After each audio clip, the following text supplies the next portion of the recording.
What's up, Dave?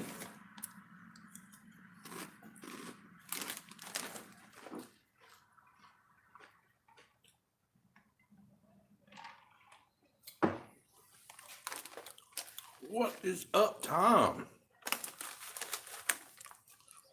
Today's okay, Dave. I'm drinking Old Forester and Cherry Coke, some Doritos. We just got some wood. We're about to install a workbench on the side of the trailer.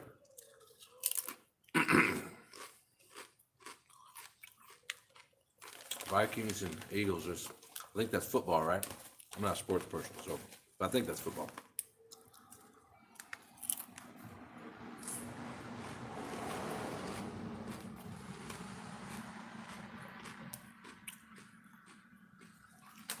We're gonna get started in a few minutes since I finish these chips. Not much left. How you doing, Tom? All right, Tom. What's up, William? Airborne, bro. Texas must be on Alaska's radar.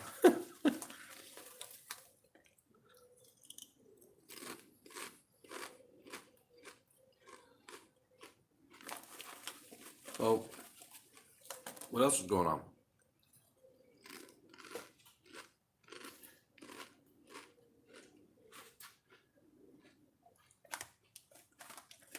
We're going to be using very good, Dave. I'm excited to hear that, dude, that you're starting a lawn business. That's going to be a lot of fun. A lot of fun. And you take the right steps, you won't have as many headaches as some people.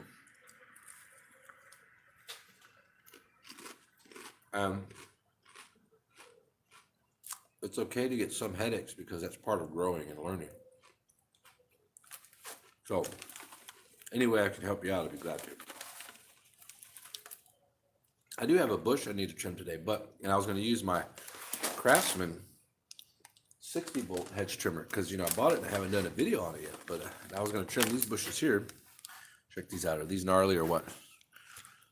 Those need to be trimmed for sure. But we're going to wait on it. Maybe next week when I got time. There's really a flower bed clean out I was supposed to do today, but I didn't feel like doing it. So, I'm not going to do it. I mean, we're going to do it this week, but not today. And then I have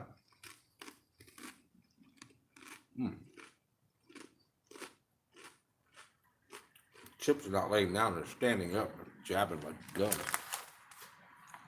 Hold on.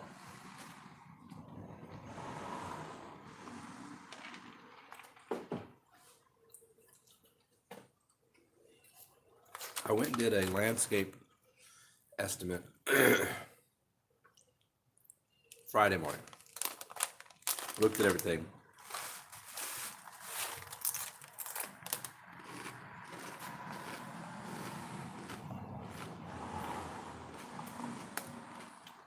It was going to be not a huge deal, but quite a bit of work. We'd have to dig up 5 bottle brush trees. They're not very big. Replant those. Dig up 2 big rose bushes, throw them away. After we dig those up before we plant the bottle brush. She has a flower bed marked out about 4 or 5 feet from the fence and about 47 feet long. And we'd have to dig out all that sod, about 4 inches thick, all that sod, come in with planting soil, not topsoil, planting soil. Combination of planting soil and mushroom compost, which would be real good.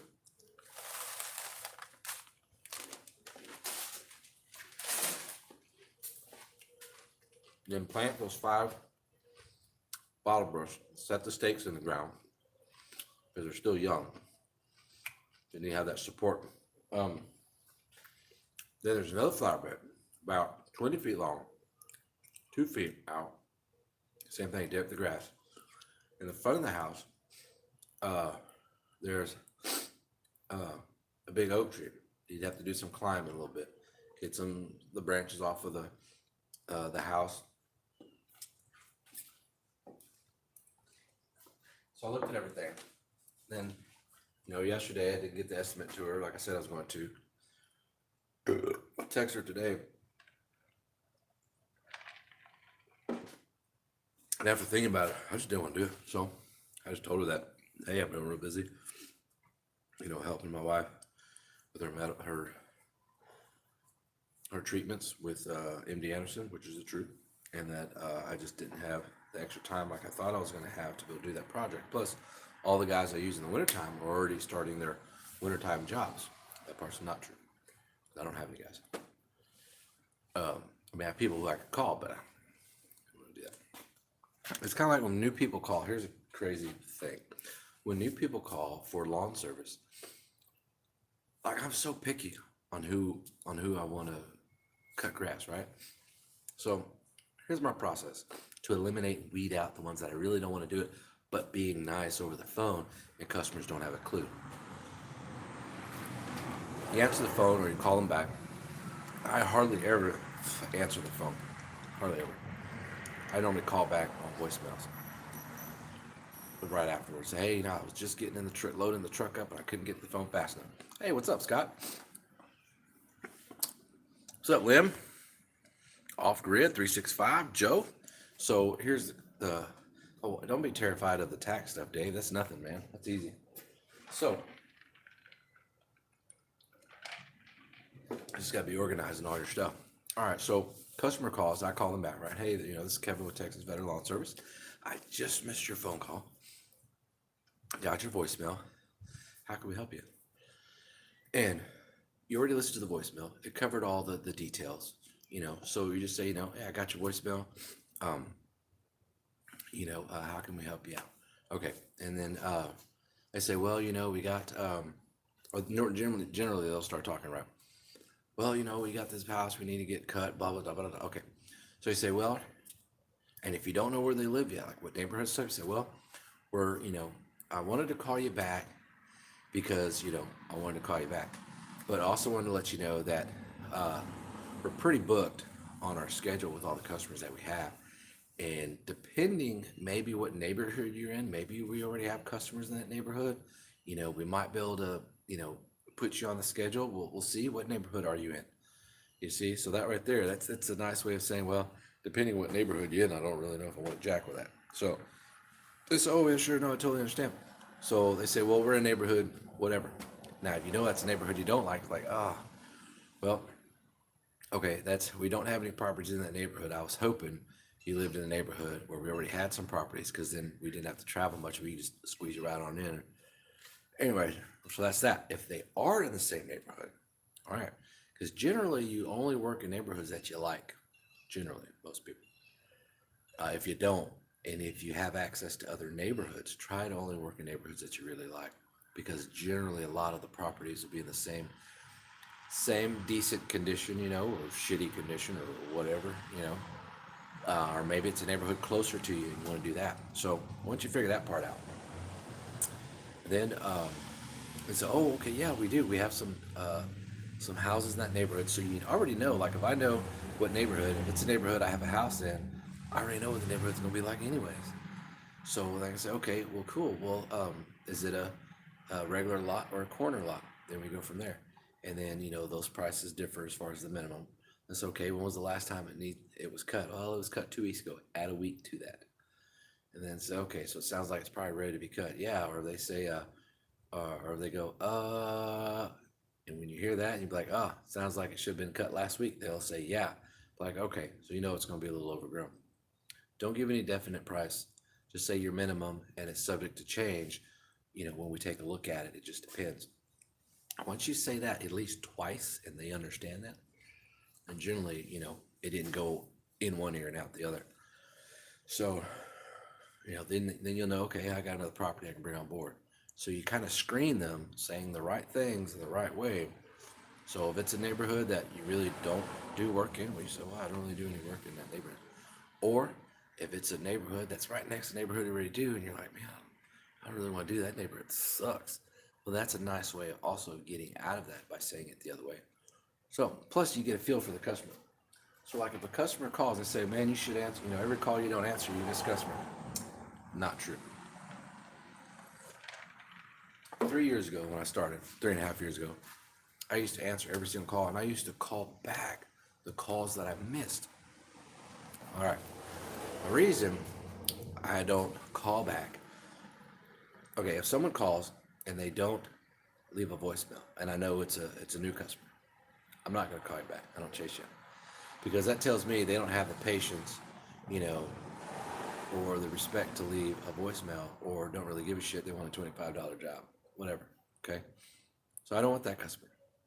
A customer takes the time and they're talking and they're doing the details and they're doing everything else in the voicemail. And I'm like, okay, man, you get a feel for the customer based off how they sound and how they carry themselves. Like, oh man, sounds like a cool customer. Okay.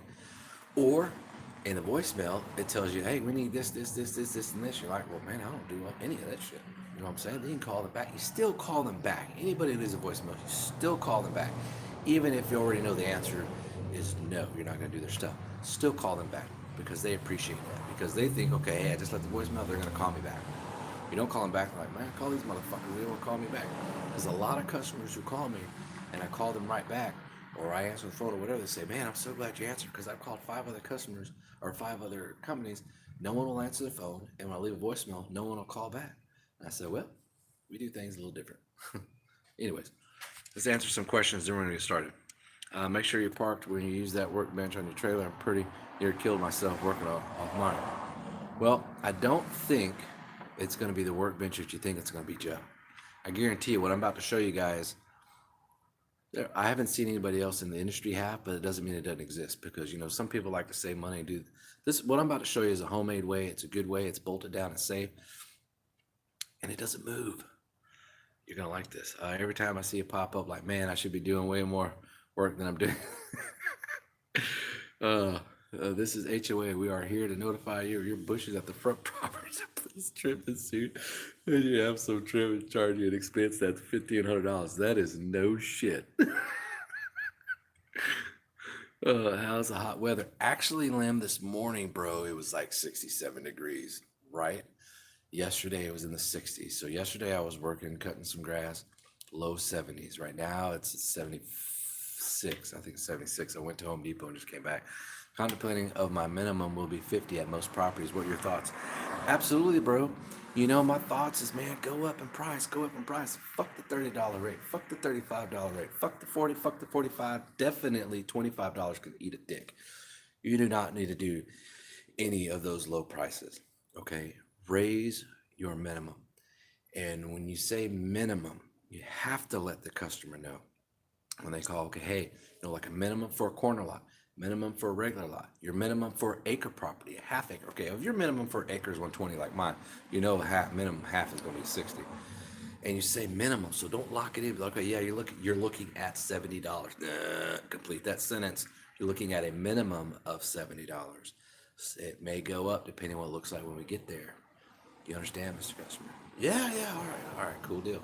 Because when you leave that word out, minimum, subject to change, they're going to hold you to that shit, and that gets you in some trouble. So, here comes the old timer. See this guy right here? That's Danielle's dad.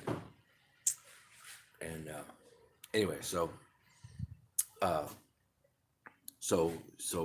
that way they can't hold you down to that price. So you leave that there, so you are open to increase upon arrival. You get there and I thought you said you mowed your grass 2 weeks ago. Shit, man, it's fucking Serengeti out here. See a couple mesquite trees at least 5 feet tall. And so, then that's, you have your way. Well, no, you said $35. Yeah, well, that was before I saw all this, you see, because you said, all right, you're looking at $35. Instead of, well, hey, the minimum is this. It could be more, but let's take a look. But it won't be less than this, And I've had some people call me. And they say, okay, hey, tell them my minimum is 40 for a regular lot, And if there's a ton of flower beds, then it's going to be a little bit more because you got to trim and all this other jazz. So one person would call I get this every now and then. Okay, well, you tell them the 40 hour. Well, our yard isn't very big. It's only they give you the dimensions. You're like, oh brother, they already want cheaper, right? Okay, well maybe you ought to come out and take a look at it. I said, okay, well I can come out and take a look at it, but I'm telling you right now, it will not be less than $40. It is my minimum. Okay, well thanks anyways. I appreciate it. You see right there? So you have to listen to what is coming out of the customer's mouth, because if you don't, you'll waste your time and money. You go down there and, hey, all right, well, yeah, okay, we can do it for $40. Oh, well, it's a small property. I was hoping it'd be less. Well, because you didn't say it won't be less. They're hoping it'll be less. So you see, you have to feed them the right information. You have to learn how to navigate your way through the conversation to get what you want, and to be able to, because sometimes customers are listening to you, but they just ain't hearing you. And but you'll know if they're listening to you and hearing you when you say, okay, you ask them kind of, you don't say, hey, you want to repeat, can you repeat back to me what I just told you? No, you don't do that. But you can reiterate yourself. Okay, well, I just want to let you know, it's a minimum, emphasize that word. It won't be less than, emphasize that word. Go up from there. Then that's how you know. If they say, okay, well, no problem, come on out. Then you know they understand the minimum is this. When you say, okay, it could be higher, it could be 50, it could be 55 or 60. I don't know how tall the grass is. You mentioned it's not that tall, but let's take a look. But your minimum is this. Okay, great. So they know the price could be higher. You've already said that. They've acknowledged that.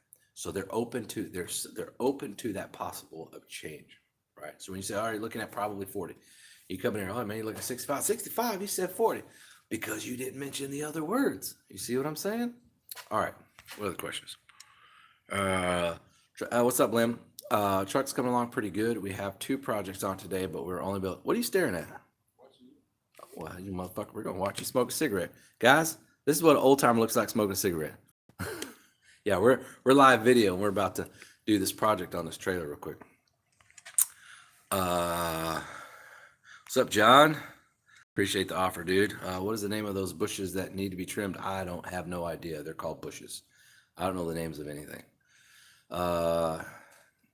If you take a picture of those, you can go to like a local nursery, David. They could probably tell you. I don't particularly care about getting educated on trees or bushes or plants or flowers. I really don't care. It'd be a waste of my time, because I'm not a horticulturist, so I don't grow stuff. I don't really do a lot of planting of any kind. Anything I may have questions, or customer may have questions, I can always take a picture and go straight to the nursery. The nursery that lives right here, these guys are awesome. They're really good. The high here today is MA. I don't know what MA is. Do you still have your Troy-Bilt Flex? Oh, John, I got rid of that like 2.5 years ago, bro. But I cut like 1,000 lawns with that thing. That thing was a beast. In fact, the neighbor at the last neighborhood we lived at, which we moved in February, I sold it to him for $300. He still uses it, although it's all fucked up now because, he treats the stuff like garbage. Oh, you're freaking hilarious. Could be called evergreens, but they could be. They are green year round. They don't really go brown. Well, we just moved here in February, so I don't know what they look like in the wintertime.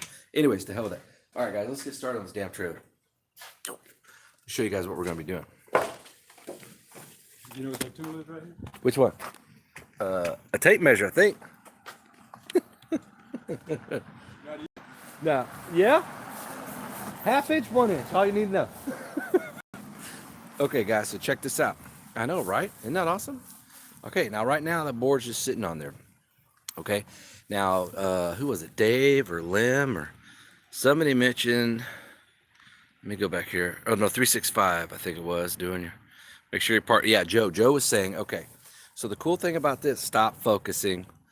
Yeah, I got to figure out, get this camera to stop doing that focus crap. So right there, that is a 2x10x10.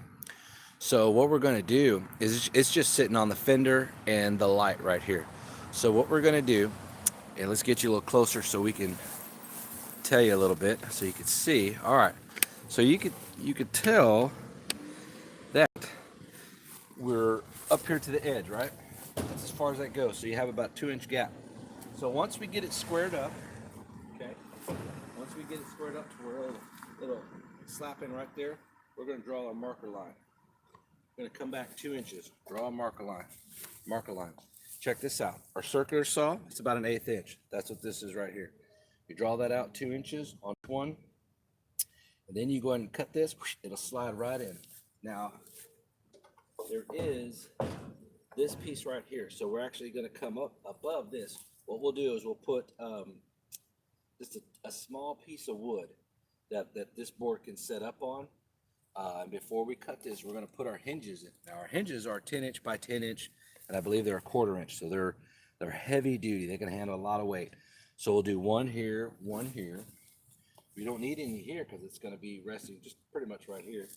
One here. We don't need one here, but we'll do one here. So we got 1, 2, 3, and I have a 4th one. So if we need a 4th one somewhere, or we think we need more, we'll go get more. All right. So what'll happen is we'll cut these out, slap our hinges in. This will slide in. It'll cover up that 2 inches. Then it'll draw back off this right here. This is 8 inches out. Okay. So that is going to be. That's going to draw those 2 inches in right there. You'll have about 1/2 inch sticking out. So then after that, we're going to get us 2 bungee cords, one here and one there. And then that way, and we'll anchor them down. That way, come on, phone, stop doing that stupid ass autofocus shit. God, why can't these phones be smart? Got to figure out what the deal is. So what we're going to do, damn it. Then that way we could take our trimmers, okay? We could take our trimmers, we can set them down on the workbench, do whatever, flip them over. That's Lucy. And that's okay. Yeah, see, look, there she goes right there. She's trying to hide behind the mowers. I don't know why I think you hide. Everybody sees you. Are you heading out? Okay, thank you. And so that way you can take your trimmers there. You can wrap the bungee cord so they stay there, whether you want them to sit up or upside down or whatever. You know, if you need to take the hub off and put a trimmer head, put another trimmer head, or you need to fix something on here, or I don't know, do whatever you want to do. Put your lunch on there. I don't care. Point is, you're going to have a bench right there, 10 feet long by 10 inches. It'll hold plenty of weight. You won't need to put anything heavy on there anyways. So now that you guys know the gist of everything, what do you think about that shit? Pretty awesome idea, I know. So we're going to get started doing that here in just a sec. Let's see here. That Danielle's stepmom. Excuse me. All right. When did you? Hold on. When you did it was like 67 degrees. Thug. Morning. I was saying, what's the temperature was in MA? MA, is that Miami or Massachusetts? I don't remember talking about.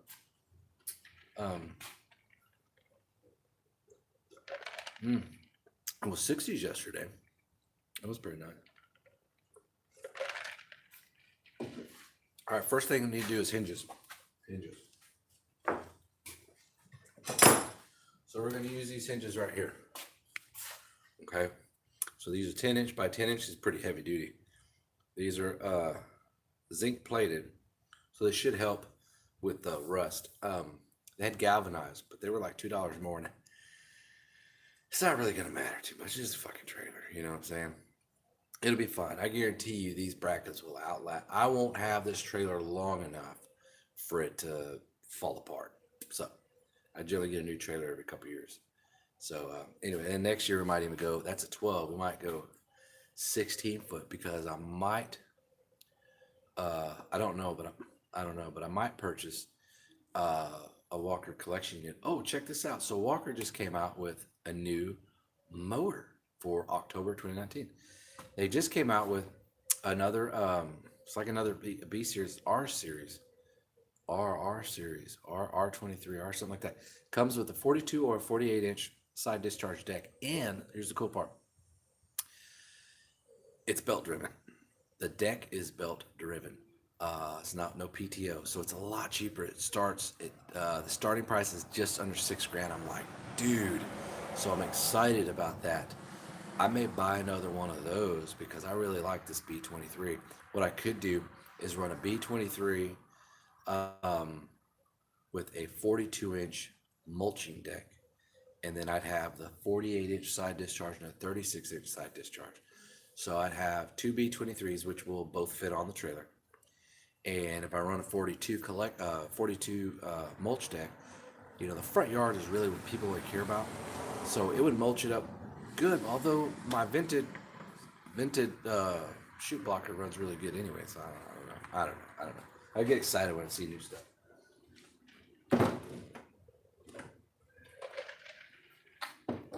Okay, we're gonna need a marker, and we'll need one of these. Remember, we need to lift that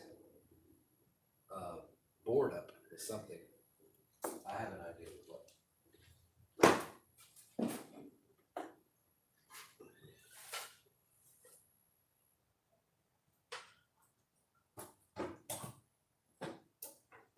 So I got all these saw bars. Got a ton of chainsaws. So we could probably stick one of these on. Here's a 24 inch, 30 inch bar. Set this up. That might work. Let's go take a look. See if we can get this guy to balance out.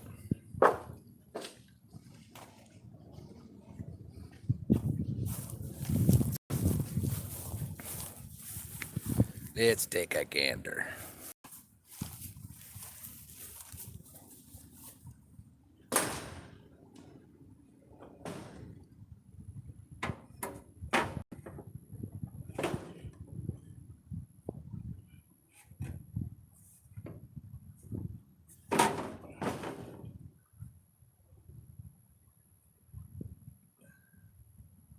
All right. So I'll show you guys. That bar is a little bit thicker than an 8. So, see that up here? See, we got that daylight. It's kind of hard to tell, but we got that daylight. So it sits taller than, yeah, it sits taller than that. All right, so now we need to find our markings of where we're going to put this guy.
Grab our hinge, or not our hinge, sorry, our bracket. Put it underneath. So, put it underneath, and we can raise it up and mark the holes. Drop the brackets in, then put this on, because it'll be where we need it to be. Shift it left and right. Then mark our lines. Let's do it like that. So we're going to bring this bracket up until we're above, right?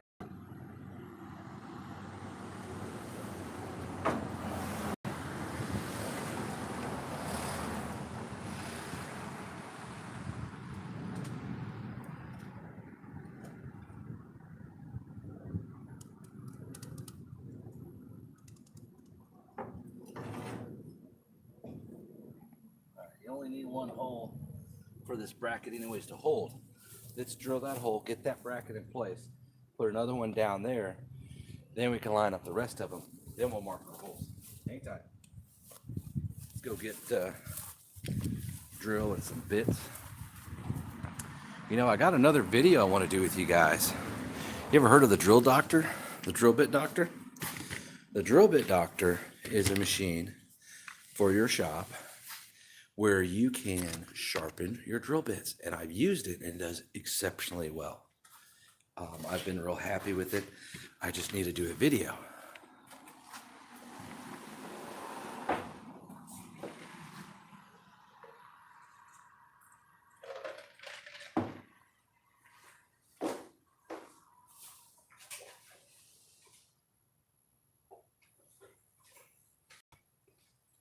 And I was waiting for a couple of drill bits to get really dull, which now I'm at that point.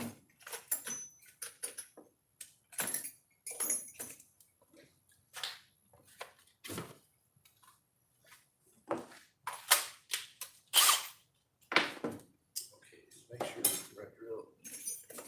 Use the pilot hole through. Come back with.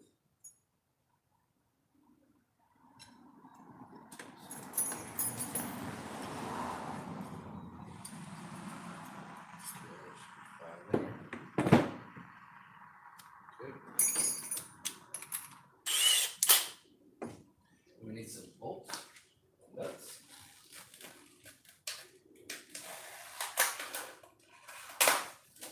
Alright, so get some washers.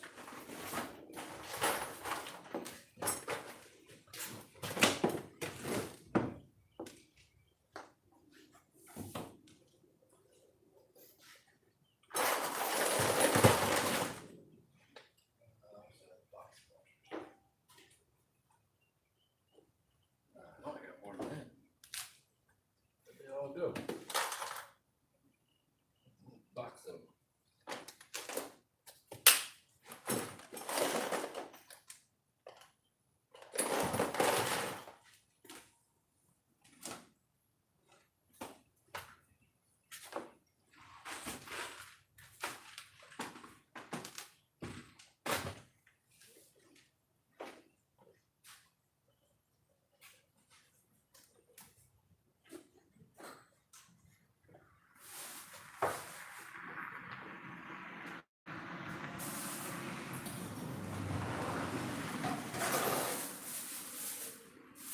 Okay. Maybe a little low here. Sorry. I need quite a few.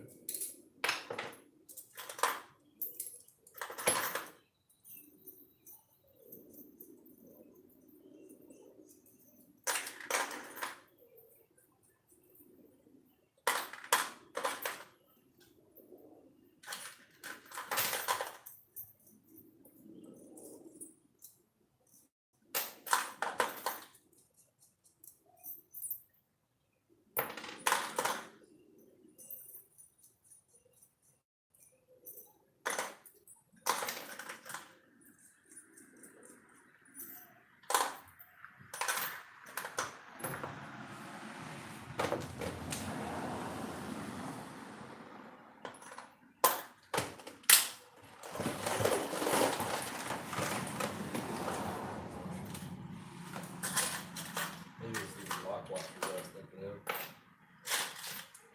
Yeah.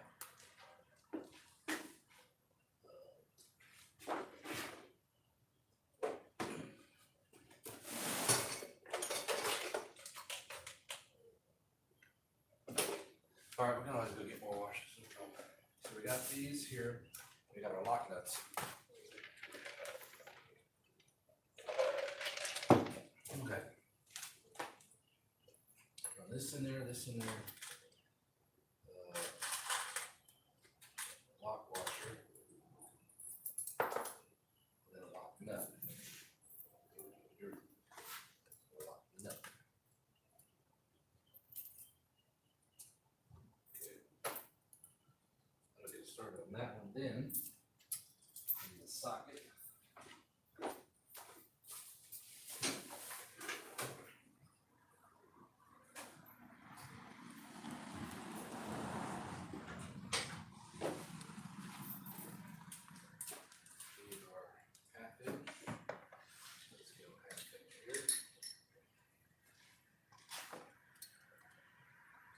Right there. Okay. Rack is out there. Drill bit here. We need a larger drill bit.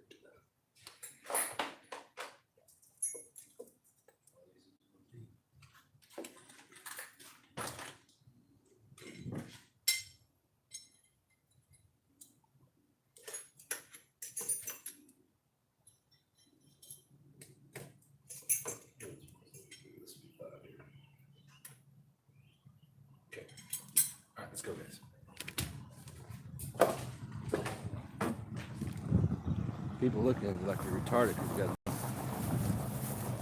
a damn camera. Like, why do people got a camera? They look like idiots. Happens all the time.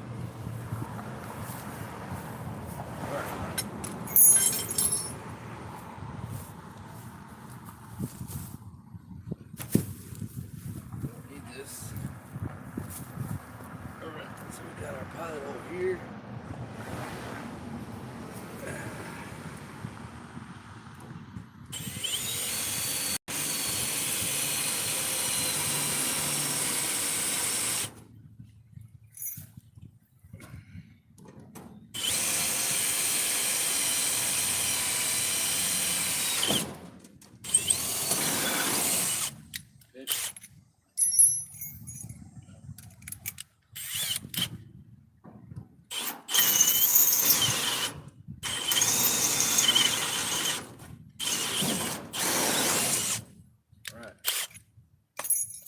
The reason you don't want to mark both holes before you drill, you want to mark one hole, then put the bolt in, then mark your second hole and drill it.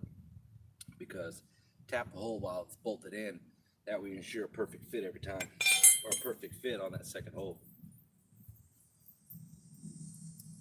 Right? We're using a big washer on that inside because of the plywood. We want to cover more surface, and then we're using a smaller lock washer on the metal because it's not really gonna squish up like that, like the plastic or like the wood does. All right. All right. Oh, that's right. We got to drill this hole. That in here was a little bit smaller.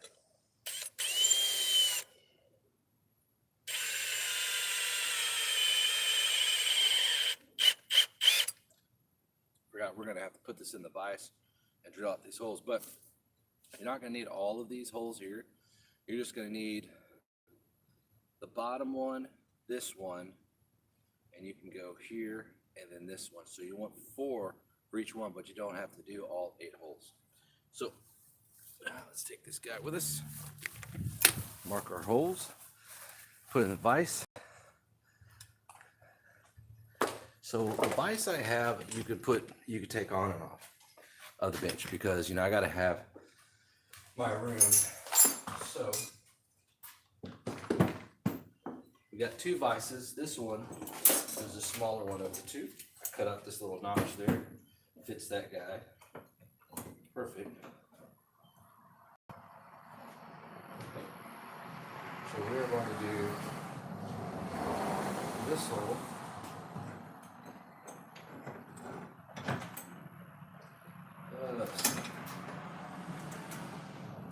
No, we did this one.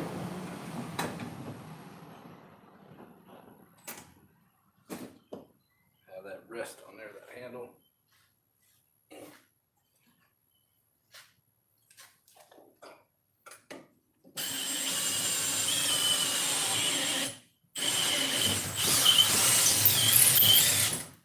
Let's check our bolt. Good. Alright, so we were going to do this one, the bottom one.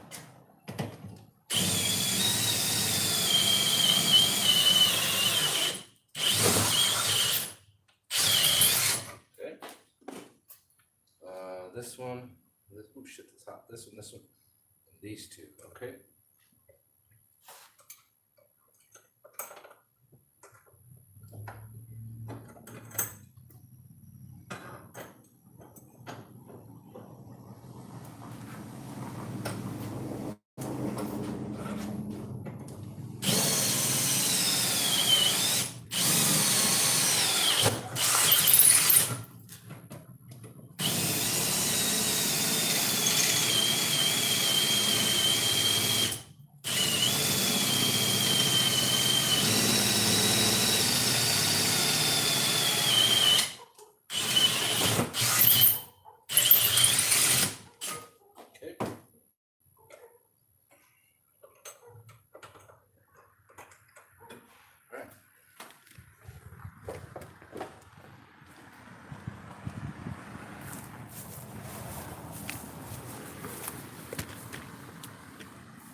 this the hole we use?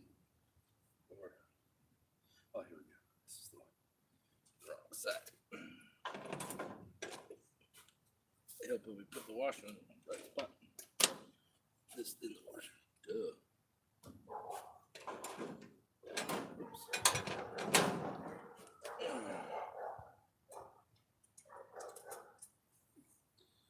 Oh, where's our lock nut? Damn. That's right. This one.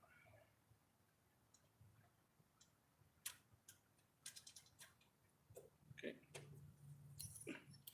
Put our wrench on one end, tighten this guy on the other.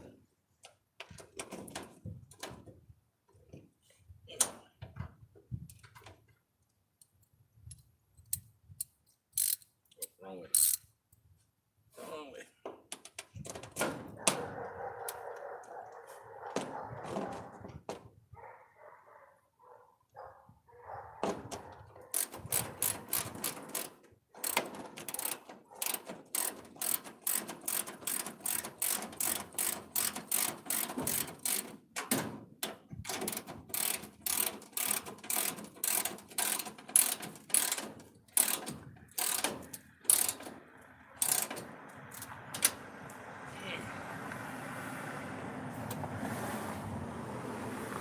So looks good there. Okay, so now we can drill our second hole.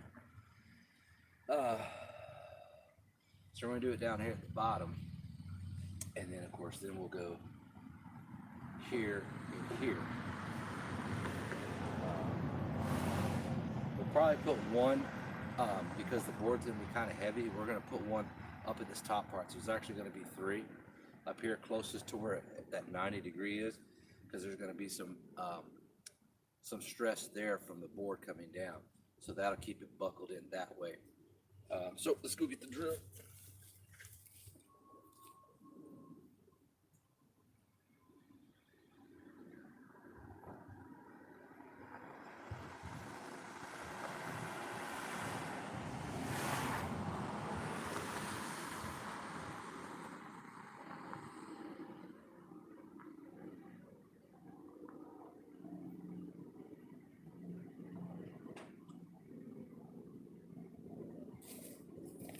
Got me another nut because I don't know what happened to that other one.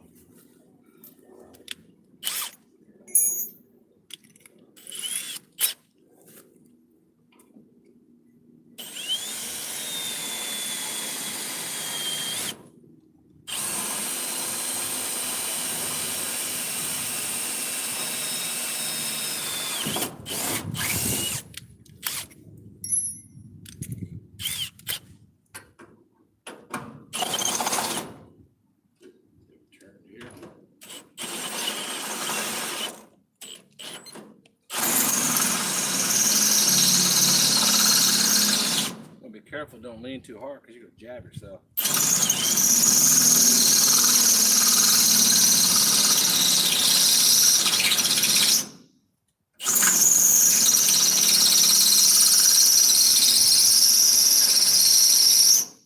Definitely need to sharpen these drill bits. Guys, almost toast. You know what? Let's do that in this video. Won't take long. All right. So we're not getting anywhere with that drill bit. Okay? We're not drilling at all. So here's what we're gonna do. Guys are in for a treat. Gonna kill 2 birds with 1 stone. Let me get Dr. Drill Doctor.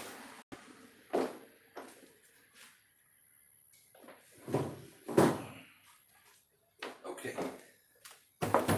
Let me turn the screen around so that way I can see you guys. You can still see me. All right, here we go. All right. Let's see, let's get you here, get you a little bit lower. All right. So this is Drill Doctor, a drill bit sharpener. Works pretty good.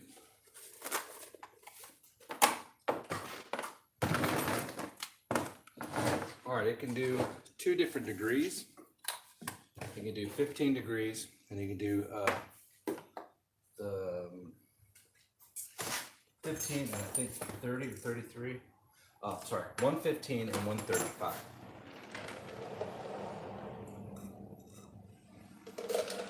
That has to do with the angle of the bit. All the structures in there if you guys end up getting one. So if you guys end up getting one, you won't be able to get me in that at the same time, so sorry. Okay, so what you do is you take your drill bit. All right, so you're gonna put it inside this guy right here, just like that, okay? Now you're gonna have a white line. This white line, there's a 118 on here. And I believe it just slides right into place, or maybe there's 2 spots. Yeah, there's 2 spots. I'm not sure if that matters or not. I don't really remember. But let me get you a little closer here so you can see this next step. Now, this is not a formal video on how to use this thing. This is just a crash course real fast. You know, when you're in a pickle and you need to get your drill bit sharpened real quick, this is how you're going to do it, okay? All right, so you stick your drill bit right here inside. I need to get you guys closer. Hold on. I need to get you almost on top of it. That way you can see what I'm doing. There you go. You're going to take this guy right here. Okay. There we go. And it's going to go right here. What I normally do is open that up. That's that step here. And there. You're going to tighten this up. Okay. Let's see here if I can do this while I'm looking at it. You're going to rotate it. There you go. See how this was larger? Or how it's more open and then it closes? You want it where it's closed. There's names for those different spots on the drill bit, but I don't know the names, so I'm sorry. All right, that's tightening it up. Now you take it out. Okay. Now, inside here, you have like a little roller. Okay, that's diamond. That's what's gonna sharpen up your bit there. Okay, so let's go ahead and plug it in.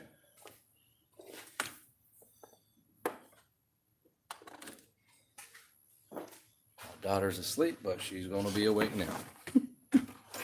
Daddy got work to do. All right, here we go. Now we can.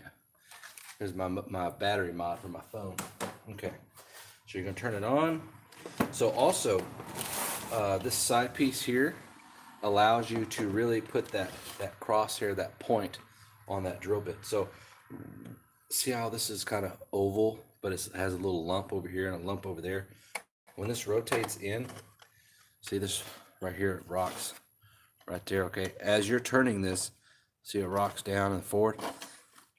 That's what's sharpening the different parts of that. And you can adjust that.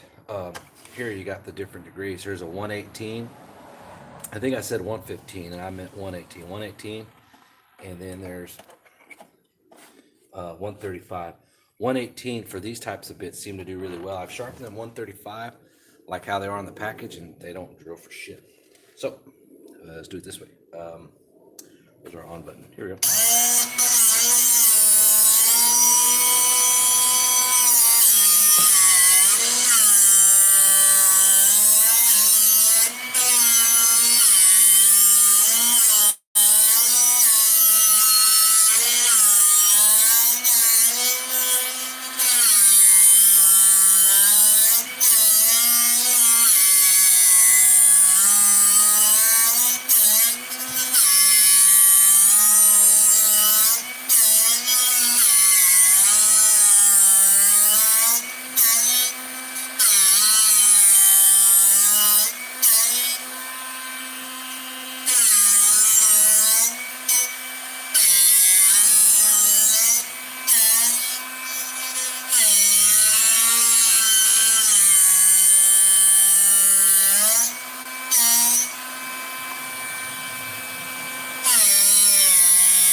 So you keep going till you can rotate 360 and there's no noise.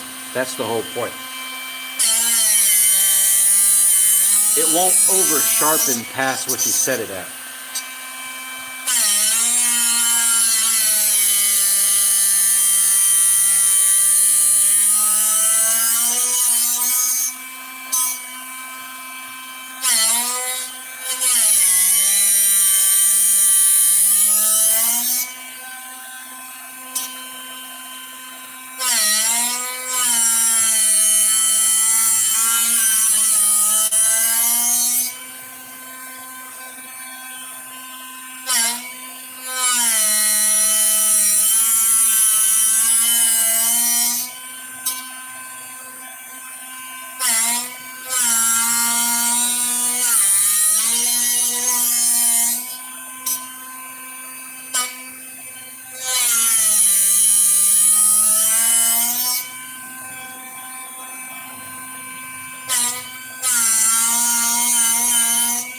See, there's being less and less grinding.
Almost there.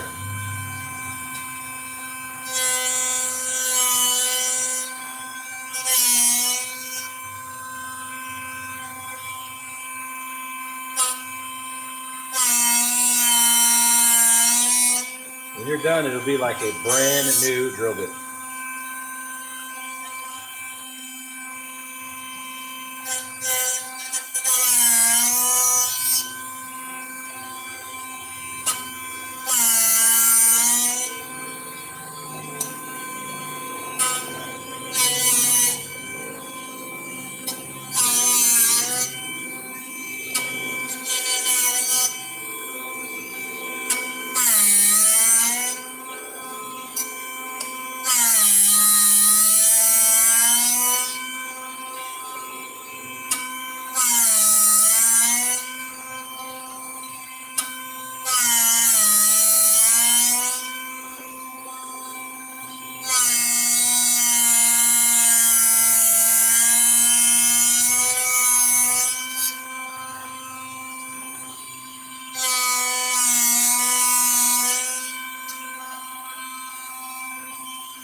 Okay, now,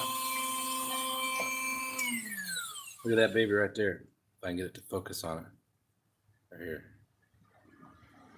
Maybe not. Let's see here.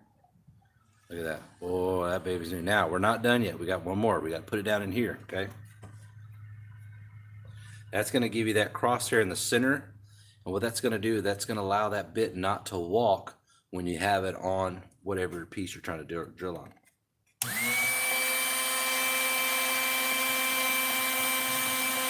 Oh, hold on. Get that guy in here. Oh, we got the plug in there. We got to take that plug out first.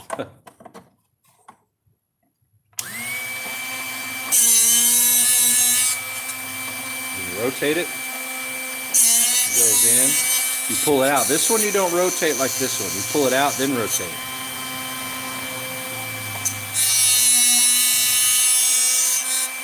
Okay, I'm going to set the camera up so you can see what it's doing on that inside. Watch this. You guys need to be looking right in here, okay? I'm going to zoom in on that real quick. Okay, now watch this. You guys got front row seats.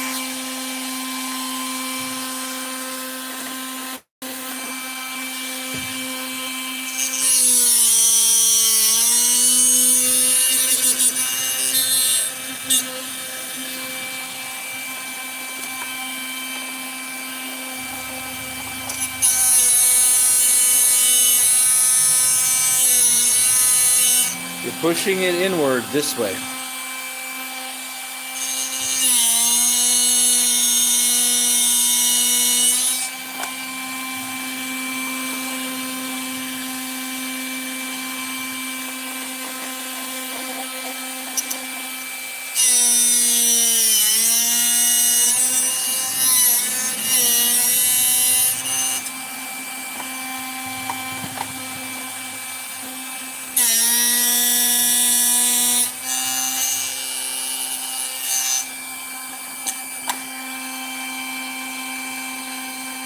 Okay. Now, let's look at this in the light. Check this out. Okay. We're out here in the light. Let's zoom back out. Okay. So right here. Come on, guy.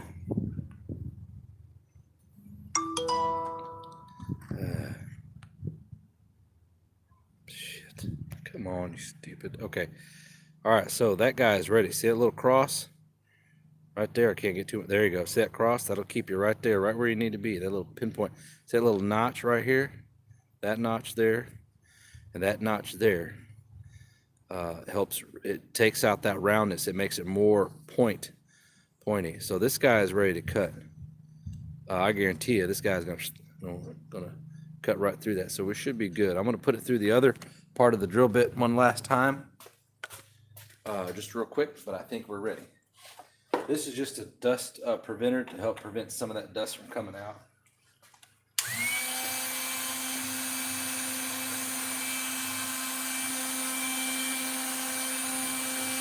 Yeah, we're ready. There's nothing there. All right. Undo that. Pull your guy out here. Oh yeah, she's ready. Now watch. Watch it make me look like a liar. Don't you hate when that happens? I left it on the same settings I used it last time. The only difference is just the size of the bit. So it should chomp right through with no problem. All right. This one right here. Or this one. Yep. All right, so maybe we need to do this one right up here. It's going to be a little tricky because we have this angle. But what we can do is we can mark it and then drill our hole, okay? Because if you try to do it with this here, what's gonna happen is you can't be straight. Look, let me show you from this angle right here. I don't want you guys to make this mistake, okay? Check this out, okay? So if you try to drill it like this, for one, if your hole is level, you'll never hit that hole. If you try it like that, now your hole is gonna be angled up. That bolt's not wanting to sit in there. So we marked it with the marker. We're going to take this off. We're going to drill the pilot hole. Then we're going to go ahead and drill this out here up on the vise. And then it should go right through with no problem. So there's a little bit of extra work, you know, doing this, but should be fine. Okay, so now we need to take it off. Go drill that hole. And then it should be okay.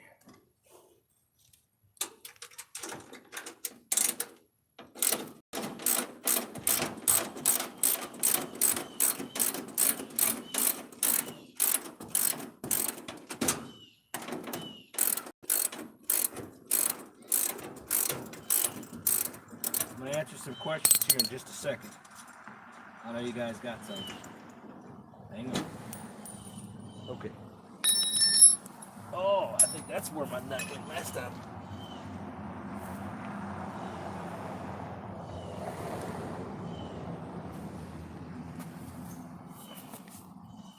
Okay. All right.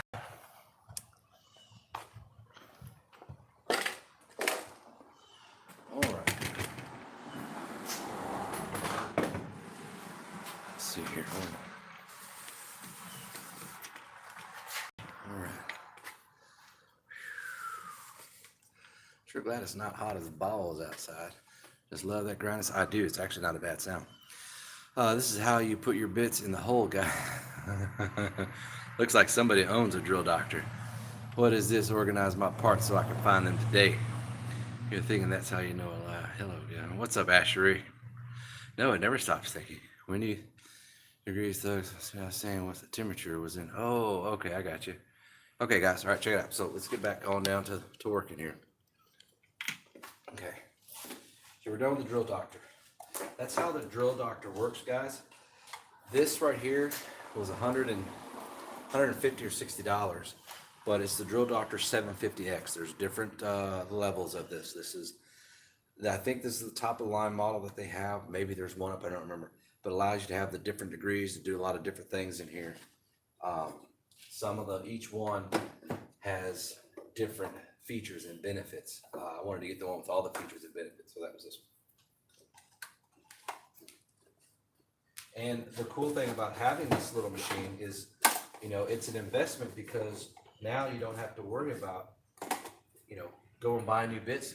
Some bits, like half-inch bits or 1-inch bits, could be $30. Depending if they're, titanium carbide or whatever.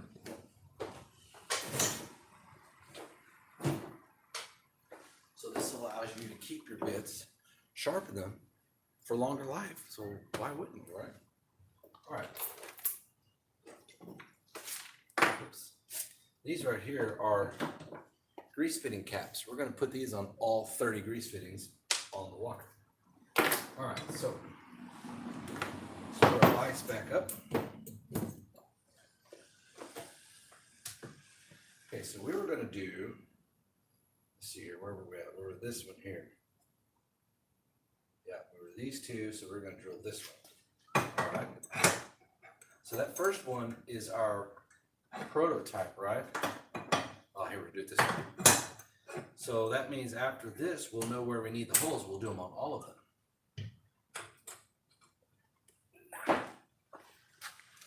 All right. So here. Oh yeah, it's good.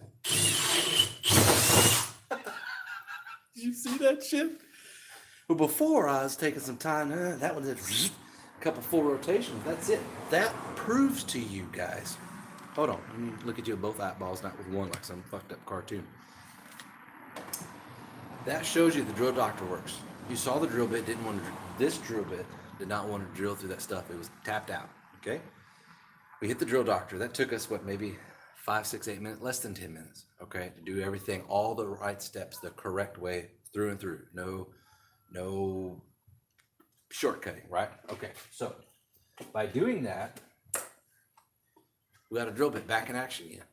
I spent less time doing this than going to the store buying another one. Plus, I spent money in the car. I would spend money in the car and spend money buying a new drill bit. Okay, so let's go ahead and do. Let's go and do one here. This one here. That's going to be at the top of the board. Okay, round it out. Okay, we're going to do that to all of them. We're going to mark which ones we put the holes at, so we'll know. All right, so we have this one, this one, this one. This one is going to be that one, and then that's going to be on the board. So this is here. We definitely want one on that board there. And I don't think we're going to need one in the middle. We're not going to put. I don't think we're going to put one in the middle. This is where the board's going to go. I think here and here is all you need. You won't need one here in the middle. And now we're going to countersink these. I know you guys were asking, well, are these bolts going to be in the way? No, they're not going to be in the way. We're going to countersink. What are we going to use a countersink? We're going to use a paddle bit. Paddle bits are great for countersinking. This is a 2 by 10 by 10. Not a true 2, not a true 10, not a true 10. Okay? So we're going to go down. We're going to use these bolts right here. These should be long enough. If not, we got some more longer ones. So this right here is about a little less than a half inch. It's like, let's see, 2/8 is a 1/4 inch. So that's each eighth is 2/16, so 2/4. So this is probably 5/16 head right here. I'm guesstimating. Okay, I'm not a rocket scientist. So what we'll do is this is the top right here. My nail is where the top of that board is. We're gonna countersink that bad boy like that. We're gonna go just below, and then you're gonna round out those edges with sandpaper to smooth it out so you get no splintering. Splinter. And then we will go ahead and now this is treated wood. When we're all done, well, I don't know if we'll do it on the camera today because we got, how much power we got? Oh, we got 72. Might do today. I don't know if I got I think I got a sander here. Then we're gonna sand it, okay? Because you want a smooth surface. You don't want to be out there working. Next thing you know, you get jabbed by a fucking splinter. So we'll sand it real good, the top and the sides and everything. And then I don't think I got any wood sealer, but we could always go and get just some spray. Some spar urethane. Spar urethane is real good for outdoors. UV protectant, water. I don't know if it's waterproof or water repellent. Anyways, we'll spray that bitch. Spray it. That just will prolong it. That'll help reduce the wear and tear on it, and it'll give a comfortable work surface to work on. And this should be good. It should be great. All right, let's see here. Yes, my new Dremel will make lots of grinding noise when you use certain bits. For sure. I used to have a good Dremel. As long as I can afford it, I always got a top of the line model like my drill. Yeah, nice.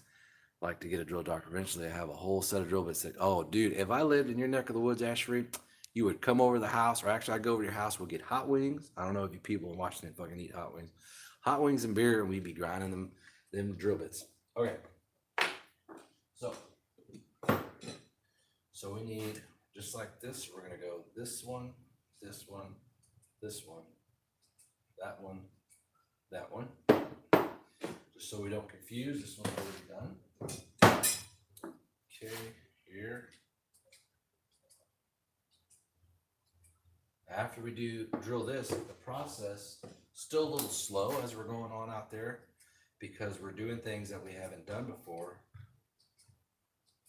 So it'll still be a little slow, but once it's all done, it'll be good. You don't want to rush these types of things.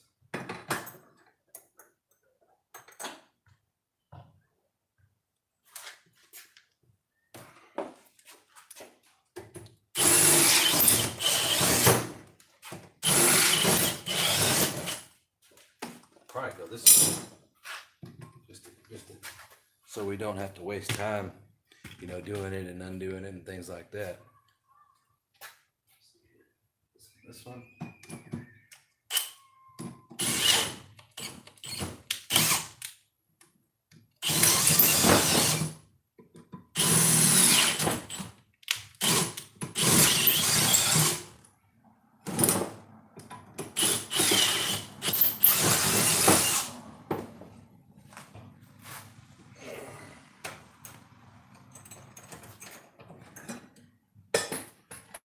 We'll countersink once the board's on there. What we'll do is we'll send a pilot hole through the bottom once we get the board on there. Pilot hole through the far right, this one, and the far left on the other one. Once we get that, then we'll do that first hole, then it's anchored in. Then we'll go and do pilot hole all the way down, and then drill our major hole, countersink, paddle bit the top, and then drop our bolt in. So that's how we make that easy. Okay, there we go.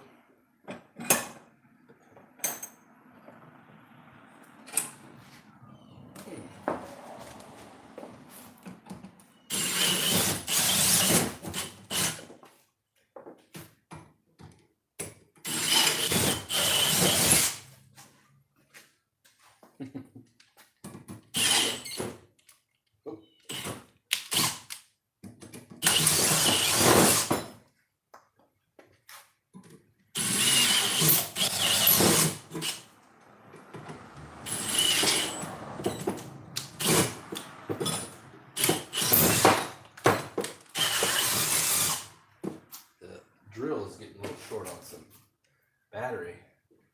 I haven't been too impressed with the 24-volt system. This battery is not holding up that well. It already needs to charge, and we got one battery now, or 2 batteries now, but it was 1 really.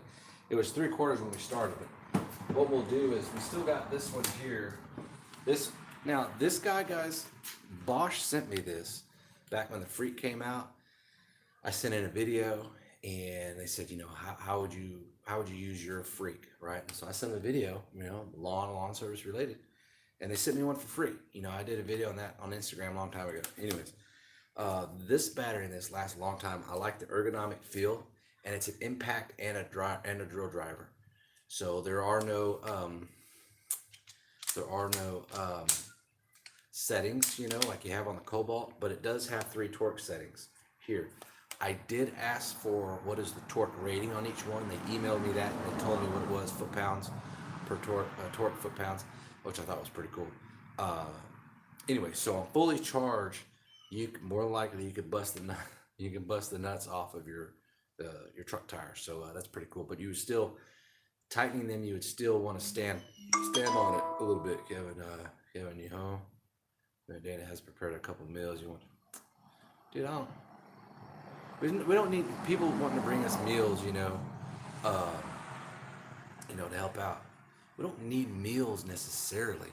We need tons of family members here. We need people to volunteer more time. There's 3 people already volunteering a lot. Her mom, her dad, and me. But those 2 volunteer the most. Me, I volunteer something. Most of the time it's overnight. I'm the one watching the kids.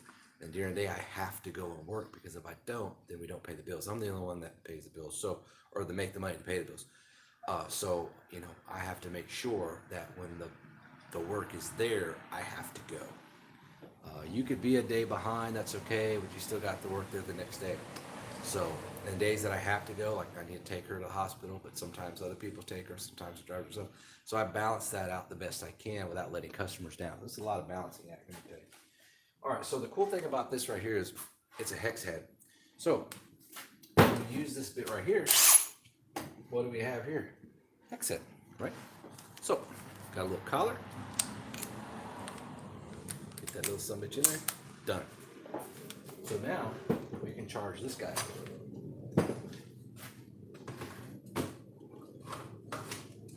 I did not have him fully charged when I started with him. Speaking of charger, since we're sitting here, we're gonna charge our phone up a little bit. All right.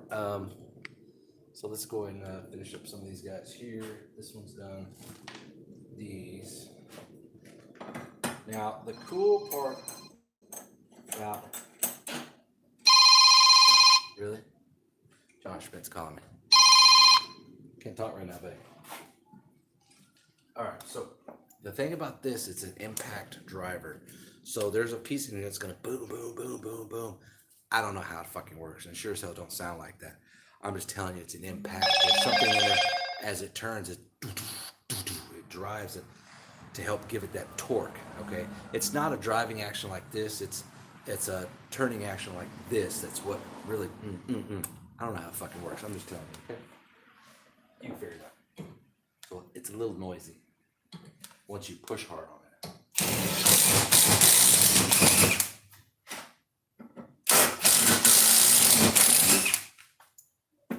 Now I do have, I don't know if my daughter's still asleep or not, but I do have a big DeWalt power drill that's plug-in, but we only got a couple more and we're done, so be fine.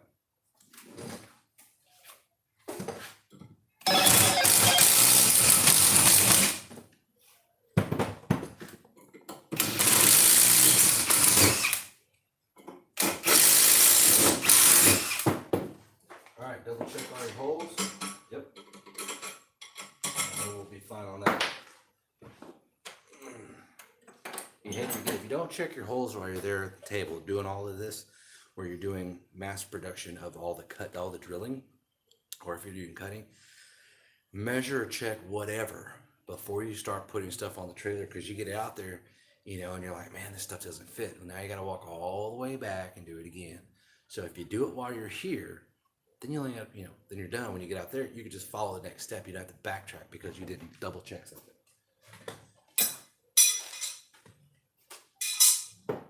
Okay. I think we can go. So They can call Robert Roberts here and they can ask Danielle, but I'm busy. Why didn't you answer the phone? Because I'm busy. Not trying to be rude, but I'm busy.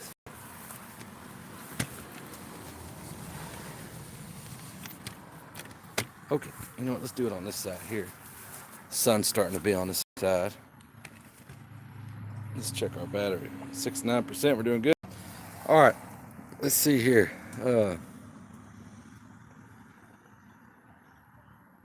Yeah. So what mowers do you have at the moment? All right, Ryan. Here's our mowers. We have the B23 and we have the Encore 32-inch walk behind. Hold on. I got to go get a drink of water real quick.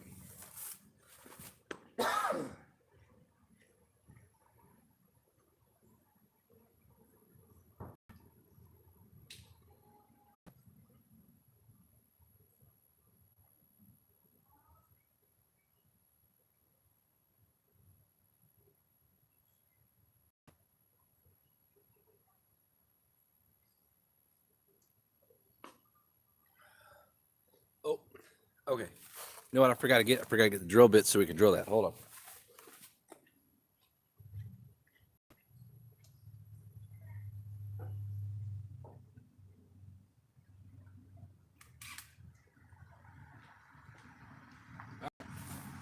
So let's back you up a little bit.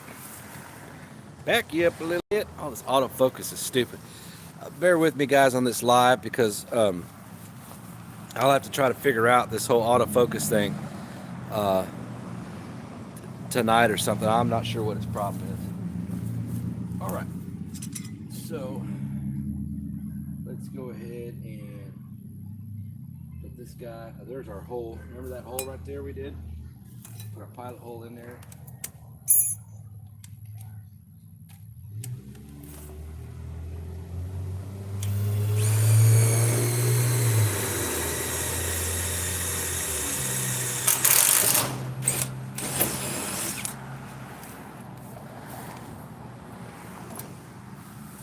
See if we can get you guys a little better footage here.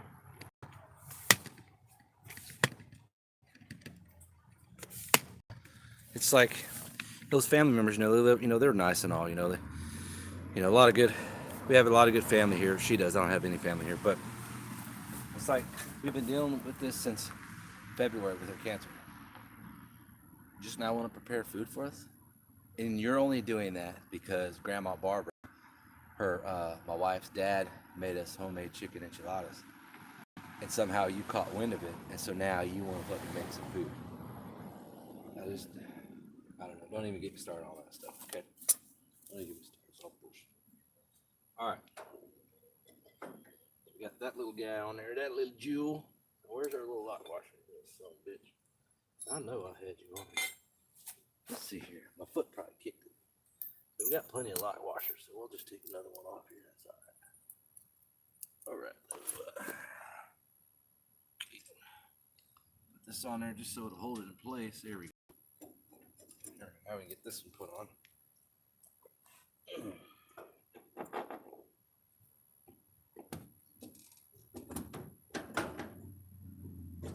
Well, I don't think I ran the. We didn't switch out bits. Nope, sure didn't. Why didn't you guys tell me? Sure, somebody said something.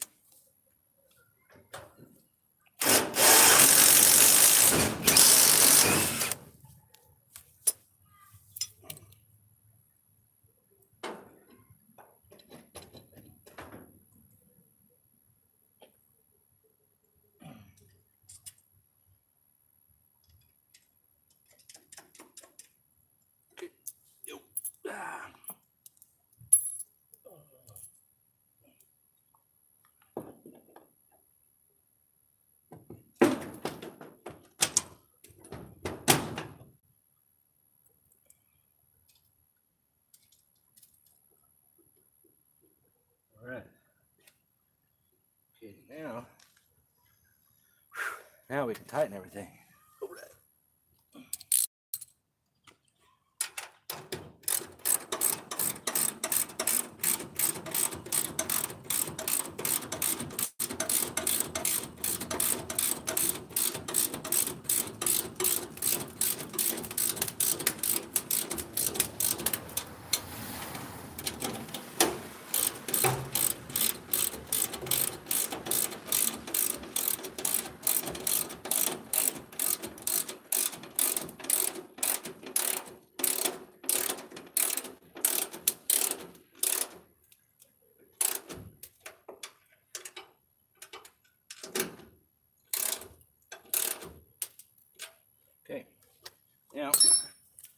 hold this bottom one. Oh, it is there. Okay. So, you loosen this so we can. That's a little offset only because these are turned. So, all right, let's loosen these. So this happens sometimes. You get little hiccups.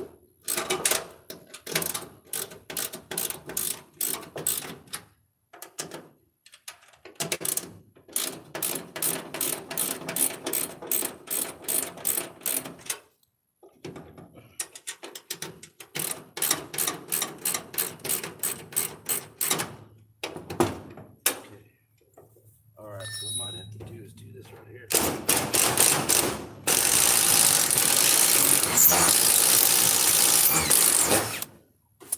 Alright.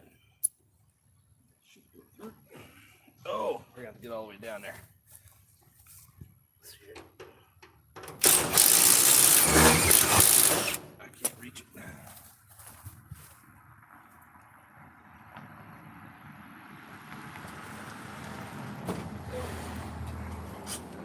Hold on, guys. I'll be right back. Get down here. There we go.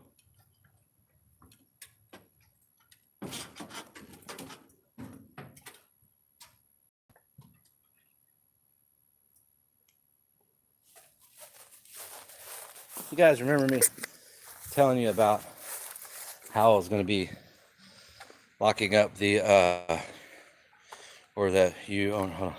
Well, yeah, those two, Ryan. These right here, the Encore 32 and B23. So we did install that, but the Encore worked good. Let me get in the shade here. The Encore worked good when it was anchored in the center, and we had the Cub Cadet going in the center, going in the center. Now we have the Walker, so we wanted to offset this. So we use this turnbuckle. All right, so we use this turnbuckle system here. I bolted that on there. Use this turnbuckle system. You know, a couple of turns, and it comes right out of here. But we're going to drill a hole in here, so that way this loop goes in there. Anyway, so it locks it in. It doesn't go anywhere. It's tight. And then we repositioned those anchors there, and we turned this guy at an angle. Why? So that way we have room here on this side and room on this side of the mower to do what we need. I'm having serious heartburn issues today. You know, serious heartburn issues are signs of early heart attack, which, you know, my heart ain't exactly the best condition.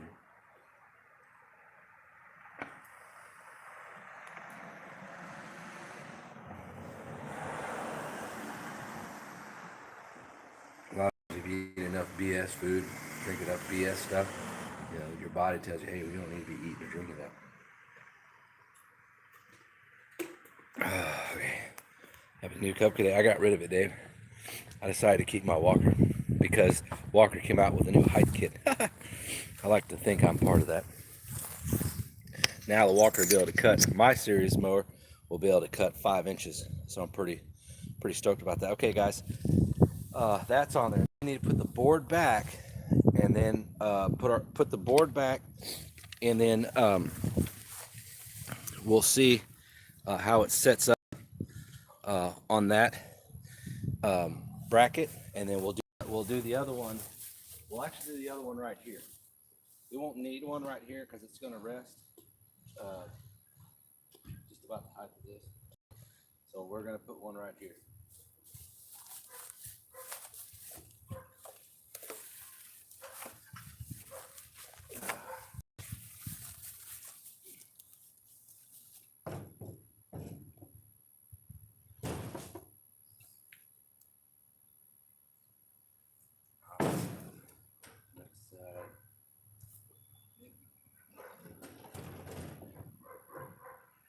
Looking at the condition of the wood. So what we'll do is we'll round these edges off on these boards. All right. Yes, perfect. That raised it up to where you could see your gap through there. I don't know if you'll be able to see it, but let's take a look. Yep, see that gap right there? That's what we wanted. So now we do the same. Actually, now it should be okay. We're gonna put our bracket here, do the same process, and then should be okay. But before we do that, let's throw our bolt, our nut on this guy over here.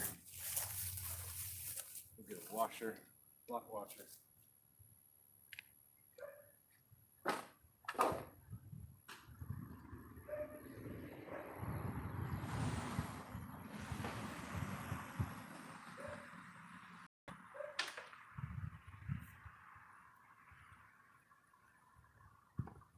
So you'll be able to work on here. It's a good height.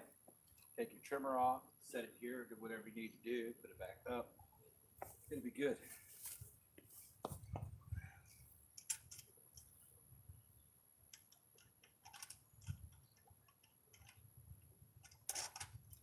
So normally what we do to tighten this, since this is in the way, I can't reach over, we'll take this right here, we're gonna set it inside, it's close to the bottom. We'll get it to where it anchors just right, where it's like someone else on the other side holding it for you.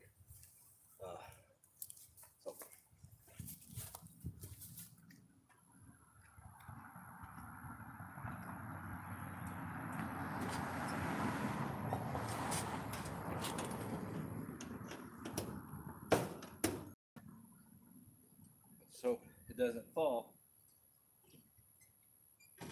while I'm trying to tighten.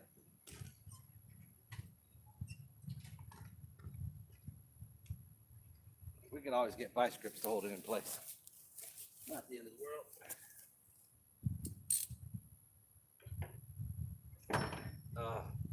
I set it up on the wrong end. Okay, let's get this out of the way.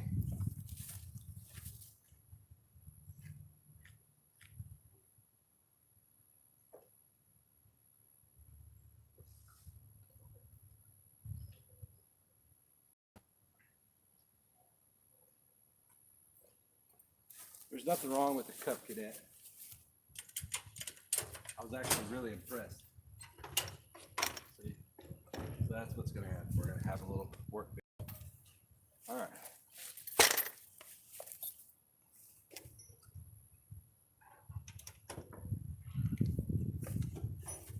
Can't reach that.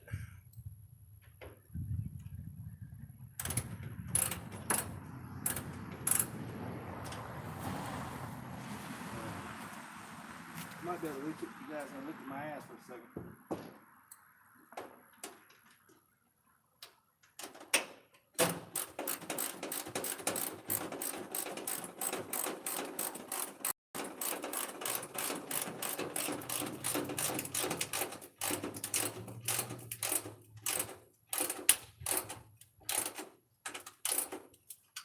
All right.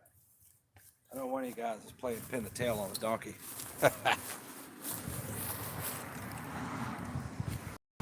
All right. Next spot.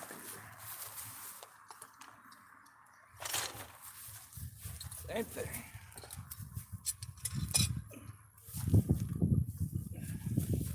So since they're already marked the X's where they need to be, they're just going to be in the same position.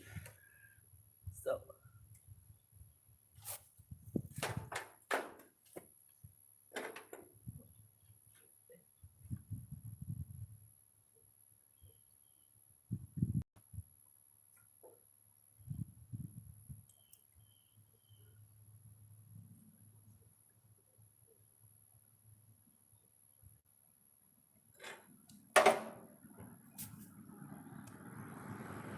Well, we happen to have a bolt in place for pulling on plywood. That's in the exact position we need for the bottom bolt of that. So we're going to use that. We're going to take it out. We got to use a deep socket. Hold on.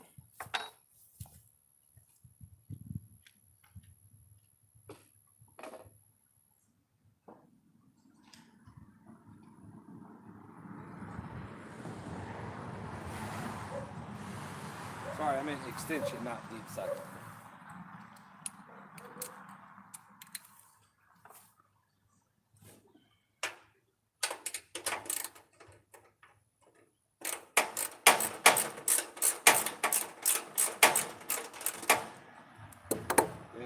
only put on with regular nuts, not locking nuts.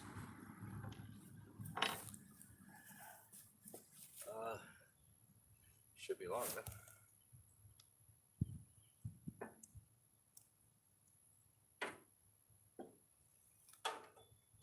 Oh. What was in the way? Okay.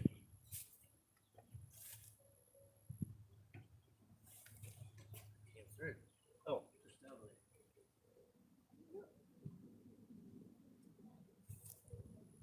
Oh, there it is.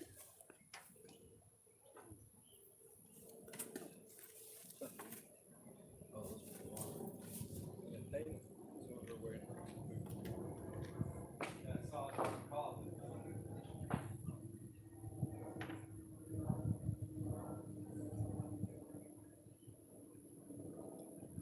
How are they doing inside?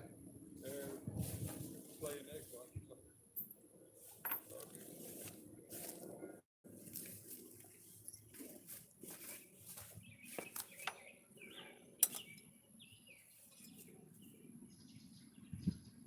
Danielle still sleeping?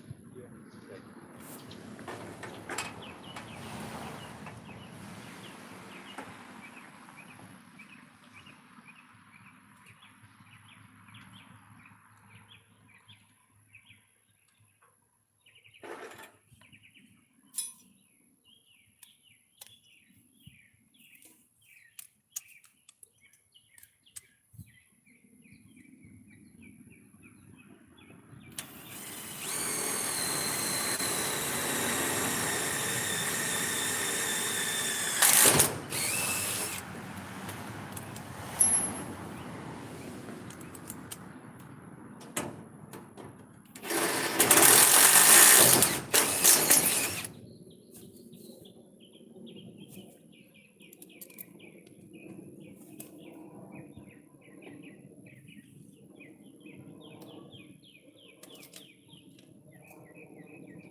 Were you able to do the NASCAR thing?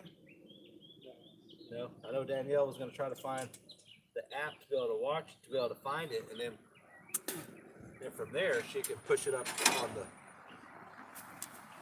on the TV. My phone won't. Oh yeah, no, you won't. But she. That's how I'm recording. Oh, okay. If she tried to, part of the note, she tried to do that, but it's not available on an app.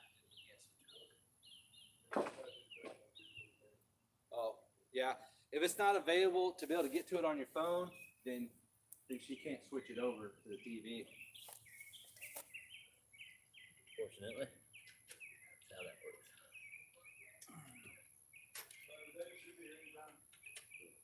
Huh? Okay. Put this on here.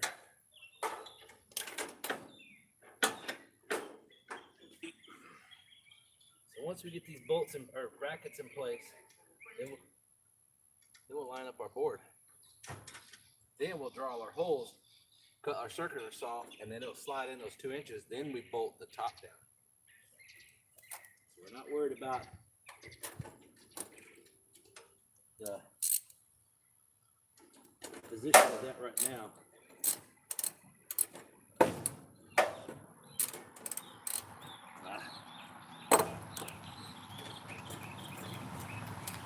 Now what?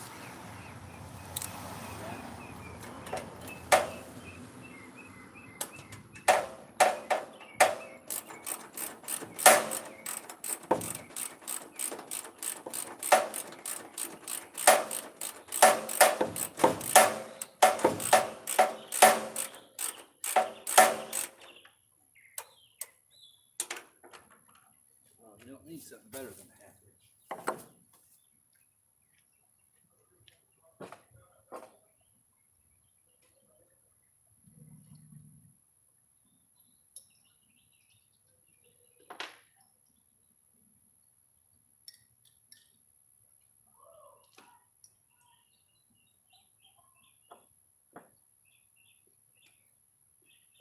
A half 1/2" wrench will slide it, because sometimes the nut and the head are two different sizes. So I went with 11mm, I think it was.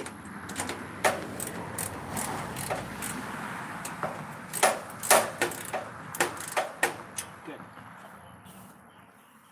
Right, now that that's in, and I know we're above that, so when we cut everything, it should slide in.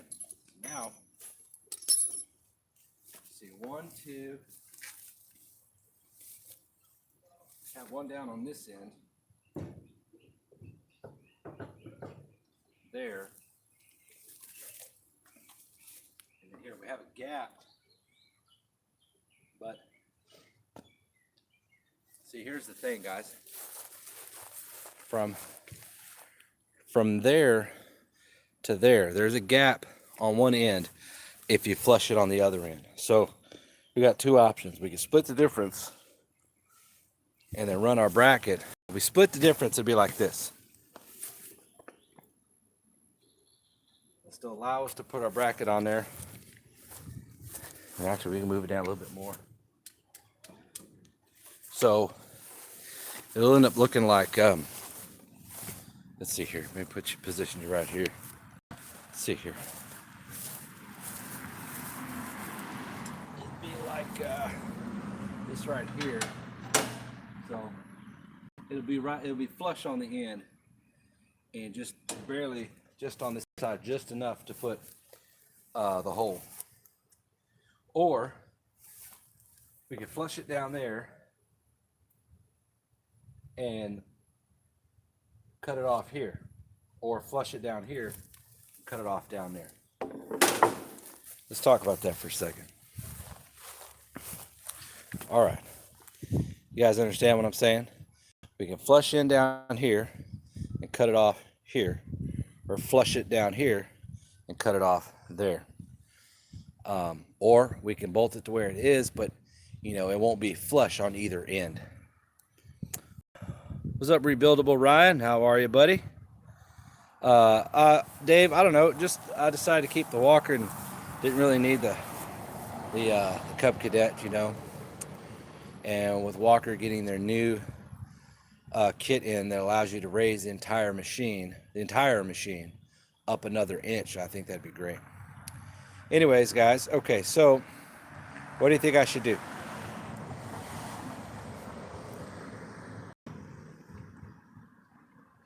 What's up, Robert? How are you, man? Well, let's see here. If we cut it off, let's just say cut it off here. We got a bracket here. It's resting right there. We'll bolt that down to the bracket for that light. We got a bracket right here. We'll put a bracket right there. That should be plenty. Or we could do, we got 4 brackets, so we can run 2 more on there, which I say let's just do that. So give us the full length of the board. Should be good. So that's what we're going to roll with. Hey, Kevin, why did you get rid of the Ferris a while back? Hey, Ricky. I just wanted to try new machines. No particular reason. Ferris will always be my number one. Yeah, you can't really see Dick there. My number one and favorite brand of all time will always be. About time it rained over there. Flush it up to the front. Yeah, I like that, Dave. Yeah, you know, I think you're right, because blocking that light, it's not blocking it, but it's keeping it, it's not visible above. And if you're a tall truck, you might not be able to see it, although the taillight's on the other side. I do like that idea. All right, so we're going to flush, Dave. Good observation there, Dave. We're going to flush it up here, and then we're going to cut it right there and bolt it in. All right, guys, so let's go ahead and mark it.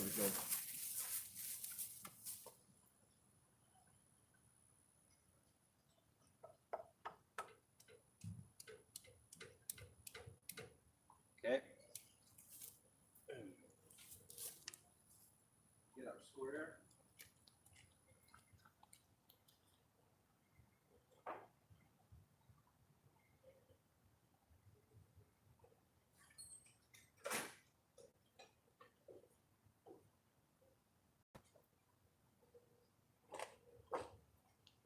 How many of you guys know how to use a square, like a speed square, right?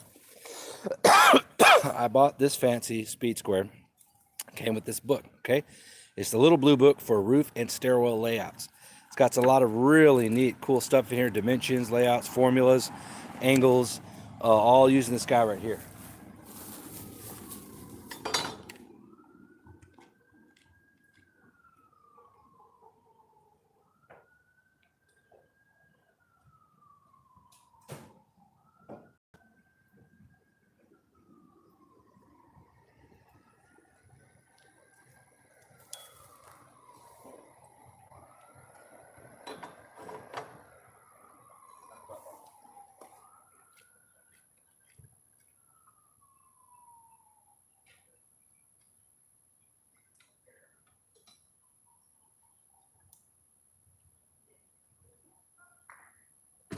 What's up, guys?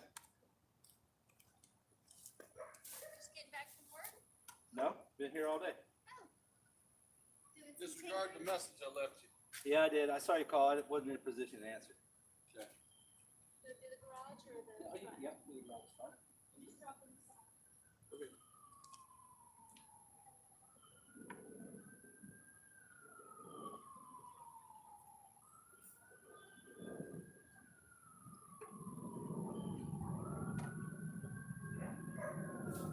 Actually, see, I was going to cut here. I was about to make a mistake. I was about to make a mistake. Disregard this line. We need the full width of this bracket that this light is on, which goes out right here, because we're gonna bolt to the top of that. So we're gonna go here. Could add room for your blade. That way, when we cut on the line, remember the width of a circular saw blade is 1/8. Okay, and that's about what we have here. So if we put it right on even with right here, we'll be right there. But if we move it to the left and we have our cut, and move it just to the right of that where it's going to be cut, then it lines up perfect. So think about these things. Disregard this right here. So what we'll do, and that will allow us to come in, we'll drop this light, we'll put a bolt right here because we got room, and we're countersink a bolt on the other side of this light here. That'll be real easy to do. We got our bracket there, and then our last one will be up front. So let's go ahead and cut this. So this piece is out of the way, and then we can go ahead and we'll put that bracket in down there. We'll drop this tail light here, drill the holes. No, sorry. Don't drill the holes, but put the bracket up down there, then find these lines right here, cut those, slide it in, then bracket the bolts from the board downwards while it's in place. Then that'll be it. And then we'll sand and do everything else another day. We won't have time to do all that today. So let's bust out some sawhorses.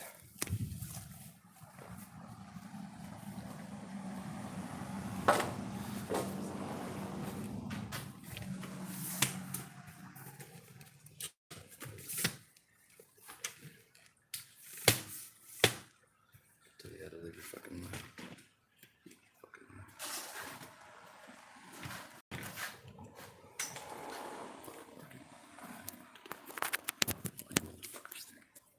Dude, people start to piss me off. All right. Let's see here. Hold on. I want to see these comments. Let's see here. Yes, it is, Dave. It's a 6x12.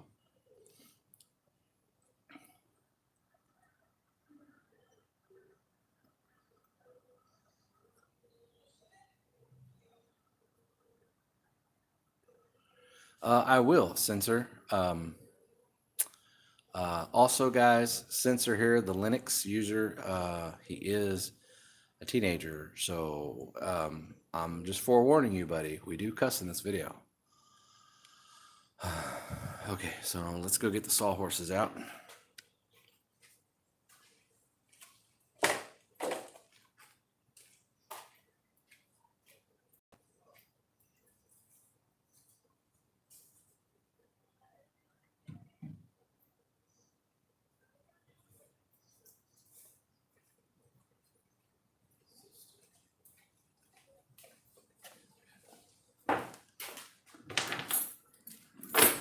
Got an extra set of sawhorses today.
Okay, let's see. It's an old skill. Circular saw, nothing major. 7.5 inch, I think it is. Yeah, 7.25 inch.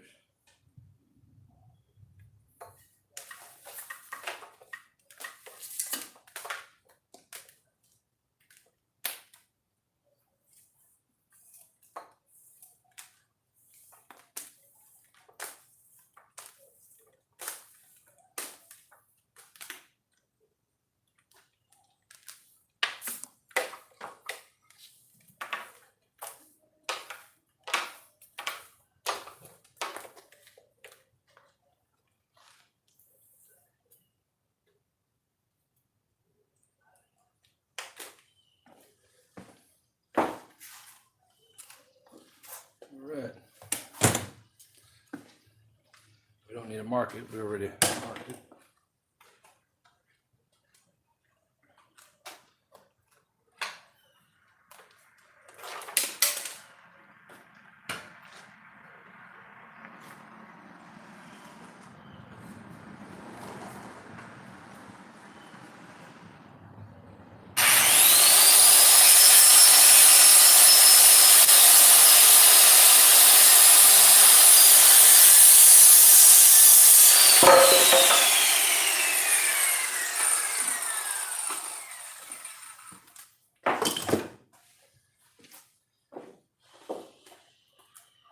Square.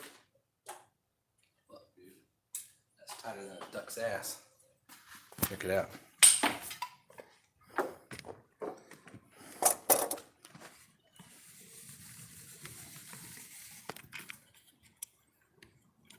Watch this.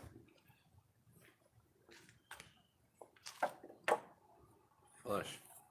It's good. Line up great.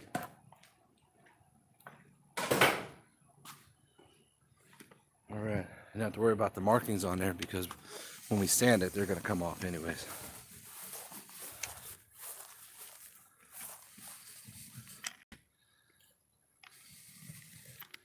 All right.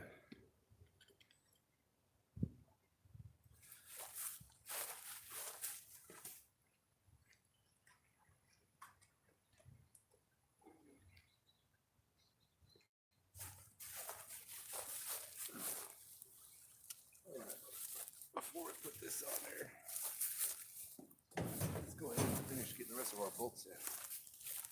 We need 2, let's see, we need 5.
Okay.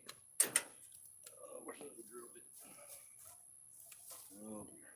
Shit. Oh, here. Okay. pre-drill all our holes. Simple. Now this drill has a lot shallower top, so you probably get away with it here like this.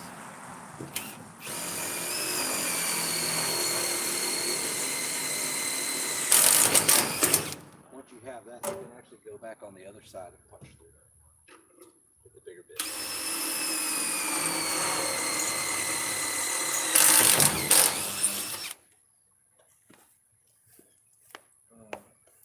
Actually, might as well put this one in because we got to set that other board up. Board up for that other. Come on, get it.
Since we're going to the 3/4 inch drive, might as well just use the free.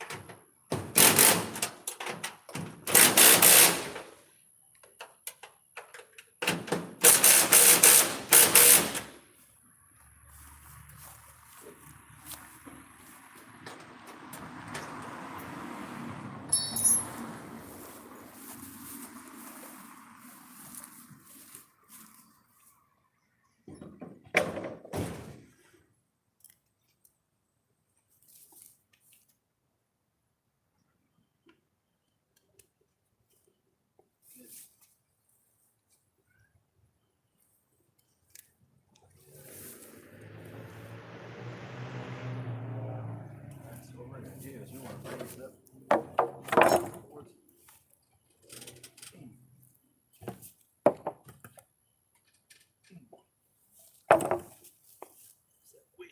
Push it down anyways.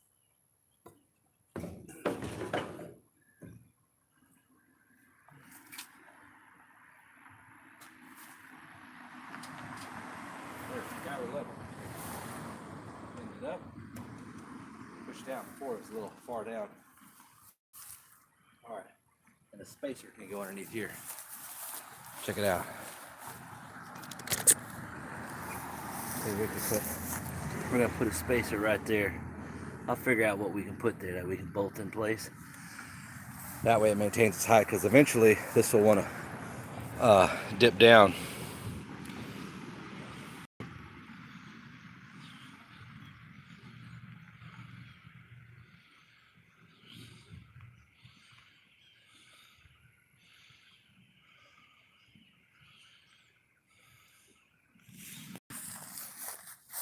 All right. I might have to end this a little bit because kind of got to hurry up. All right. Okay, so this is in place. Now this is where we mark our lines. Or mark.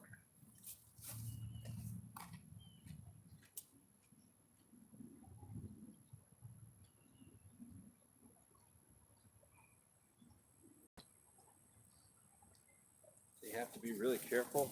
That way you don't bump it, because if you bump it while you're doing this step, then some of your lines are going to be off.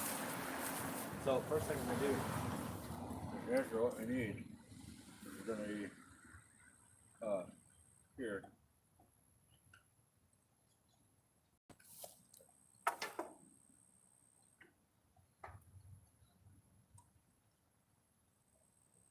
Okay.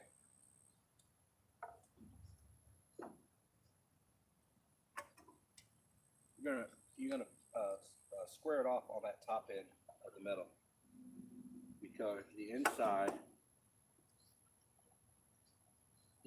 has that little round belly to it. And you're gonna draw a line. Okay.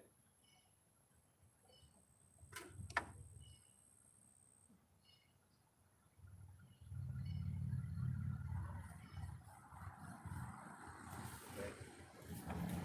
You only need 2 inches. The ladies say right here 2 inches, but so it's gonna come up 4. You're gonna go past that.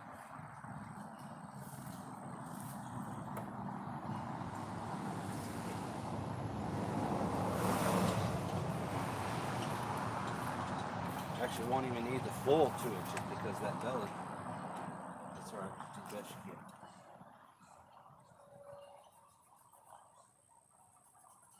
Oh, let's go back and cut more if you need to. And then this one will be on the inside, so that'll slide in. Won't need to trim that side. All right, guys.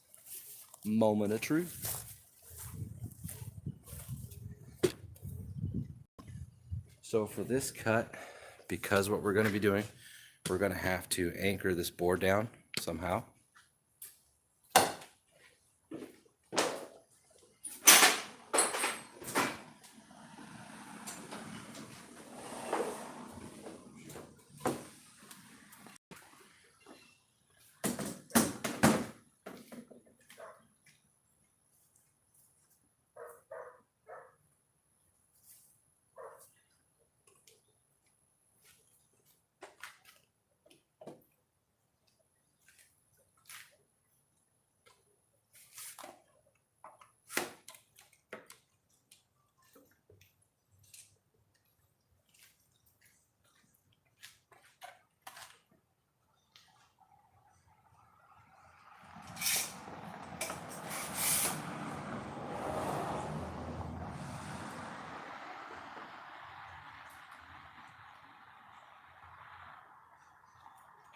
That should secure us in safely so it doesn't move on one end. All right, guys, let's do our cut here. Let me put you up here where you guys can see some action. Some action.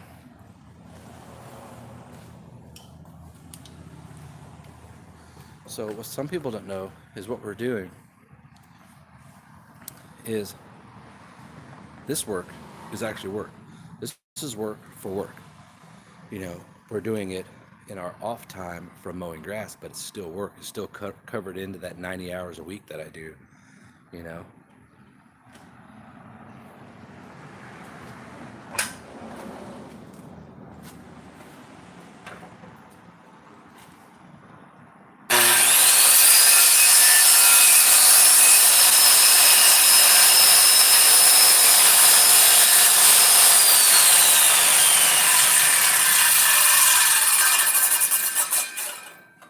wait until the saw stops spinning to pull it out so you don't chip it on the way back. Chances of you keeping it straight all the way back, sometimes it's tricky. It only takes a few seconds anyways, no sense of being in a rush.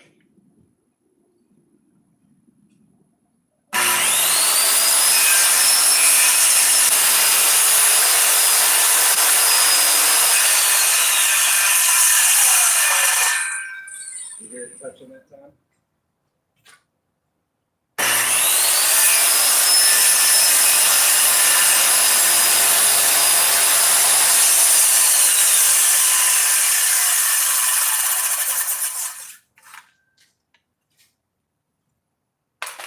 Okay. Now we might have to come back and make a 1/16 of a cut in. You know, just depends on how it'll wrap around that metal.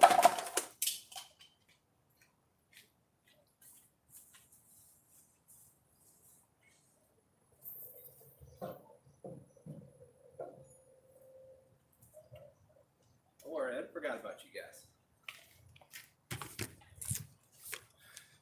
You know, it's so much easier on videos like this for me to just film it live because, you know, there'd be a shit ton of editing if I made it into like an actual video, you know. All right. Everything lines up. Let's go get a rubber mount.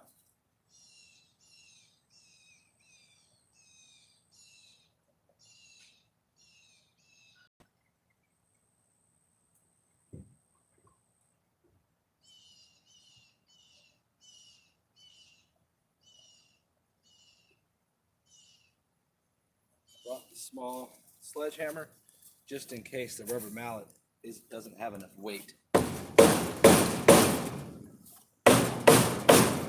we're lined up. Oh, I forgot to cut one. There's one down there I forgot to cut. Let me go cut it real quick, guys. Let me go cut it real quick. I thought there was 4.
All right. Yep. Look at that.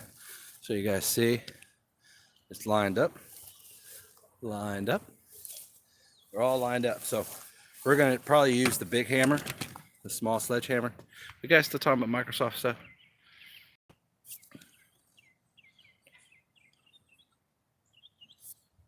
You bet, buddy. Anytime.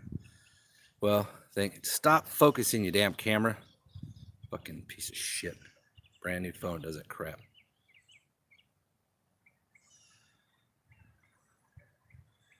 What's up, Thomas? What up, bro?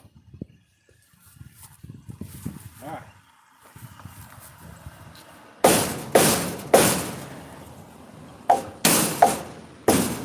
Okay, we get one going.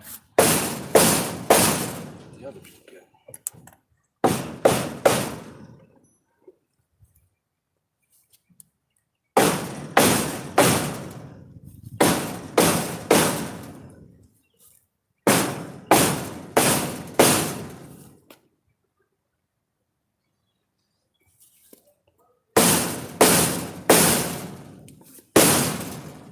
All right, so I know what we need to do. We need to cut a 1/16 inch at a board on all of it. That'll be easy to do. Because if we do, what'll happen is if we force it on here, it's going to force it to do this, and eventually it'll split and crack through the weather. We don't want to do that. As long as there's no tension and compression, and it's just what's called even pressure, there's no pressure, then it will last a lot longer. So do that.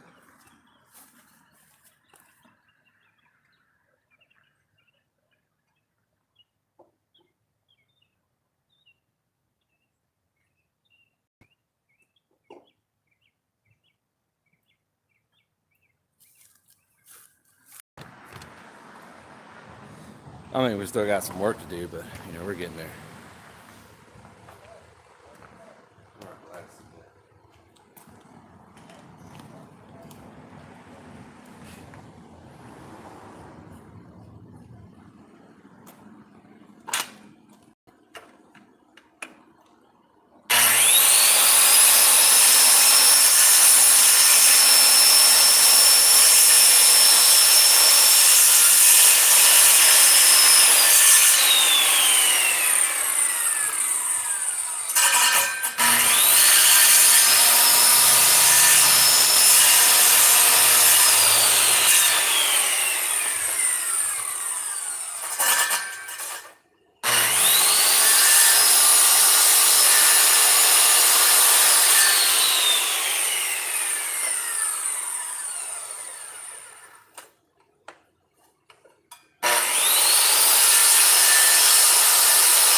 Got all four.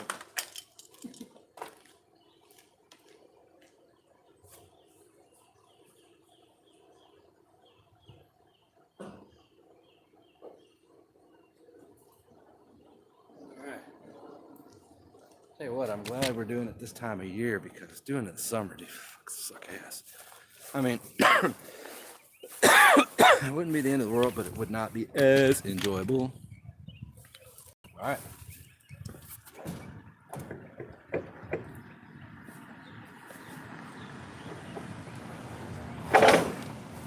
You're gonna get there, don't worry.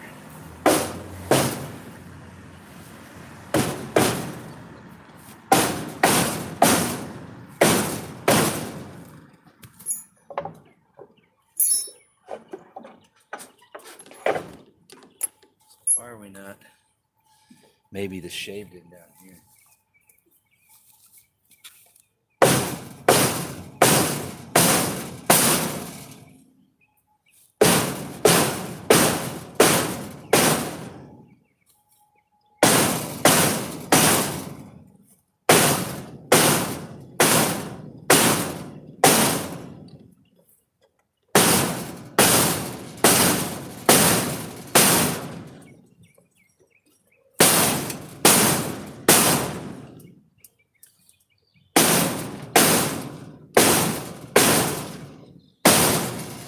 Alright. Tight fit. Let's take a look.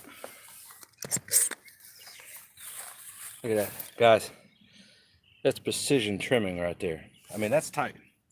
Can't put a pube hair in there. That's tight. See, so it's wider than an eighth. And I could have, because the blade is round, what we should have done is cut up to a certain point and then hand saw the rest so it would be flush here. But that's no big deal. I don't really care about that. If we're building it for a customer, we would circular saw this down to the last ½ inch and then trim it by hand. So this here is flush right there. But it's tight up there, tight in the back. We got to hammer a little bit more. We want it all the way to be flush here, but we're getting there. Nice and tight. See, this guy here is right in line with that. All right. Let's see here, some comments.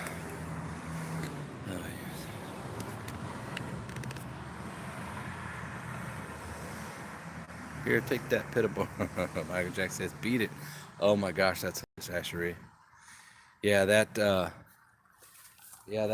rubber mallet definitely didn't have enough backbone for this, so that's why we had that small little sledge out. And we can shave that off. I'm not worried about that.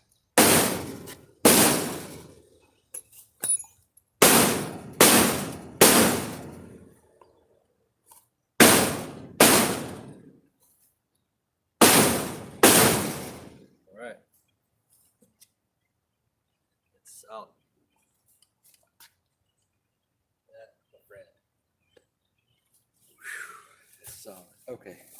So now that we're exposing these right here, okay, so what we'll end up doing is, remember there's another hole behind it. There's 4 holes on each side of that 10 inches. So we're going to take this one back down, which will be about right here. I just measured it. Be about right here. Or what we could do, cut this off flush, or actually just under, cut it flat, mark it, and then come in with our Sawzall, cut it off, and then drill a new pilot hole. That's what we do, because I want it close to this edge as possible, because if we have it down 4 inches, then over time, this part right here will want to bend down. It'll take a long time. It'll take, quite a while, but, and it may not even matter. Won't take much to drill through these guys right here. But anyways, let's see here. Yeah, so what we could do is actually we'll cut it here and drill the hole back. Only thing is with heat and the temperature change, it could cause this to want to peel up, bow up from this. So it's very important actually you get closer to the edge here to do that. So we'll go ahead and cut it off here, drill a new hole, and we'll have 1, 2, 3. We'll have 3. We'll have 1 here, 1 in the middle, and then 1 here. That'd be perfect.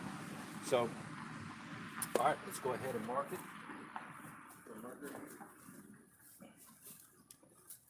So when you mark, if you'll notice, you can mark here, which would be wrong. So if you look at, hey, so you want it on the inside. Okay, and then when we cut it, we want it on the inside of that because we want that rough edges to be away. But we're going to take the grinder and smooth it out, so it's not really going to matter anyways. So we'll take that first one out. Okay.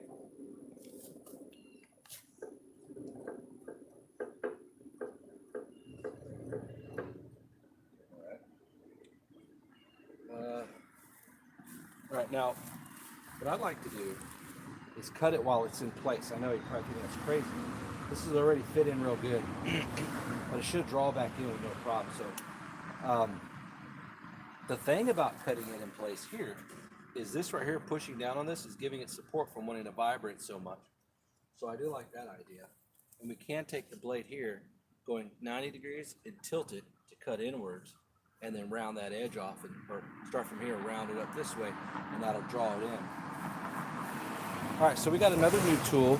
I mean, not here recently, but back when we did that gate install, we bought a new rigid tool, right? Remember that?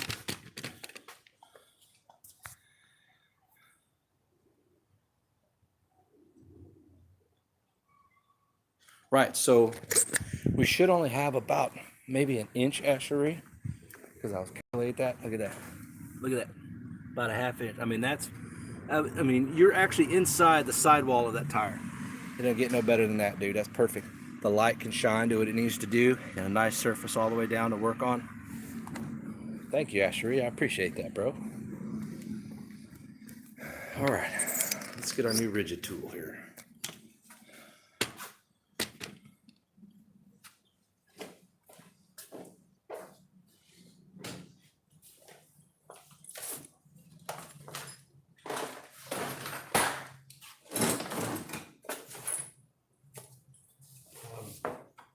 Need this no more.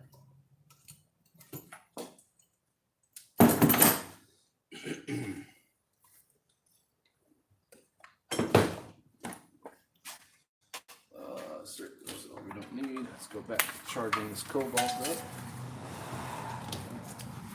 We're gonna be here, so let's charge our phone when we can. Okay. Shavings.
cutting metal, of course you want something that says metal.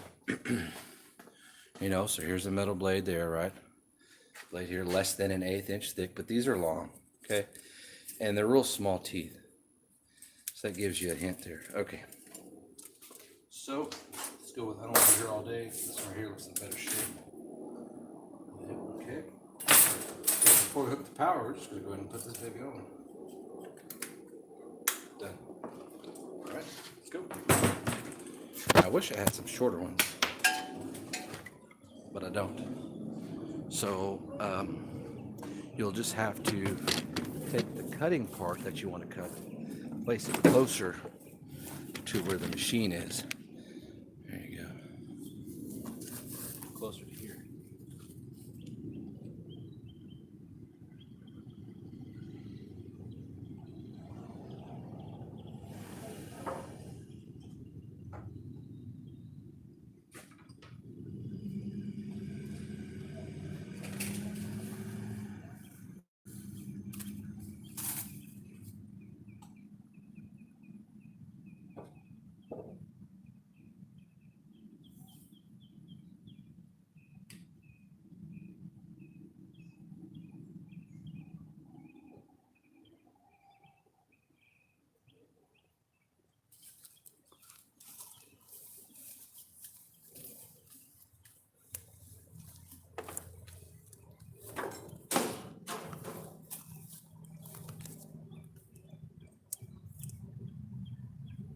Definitely want to wear safety glasses.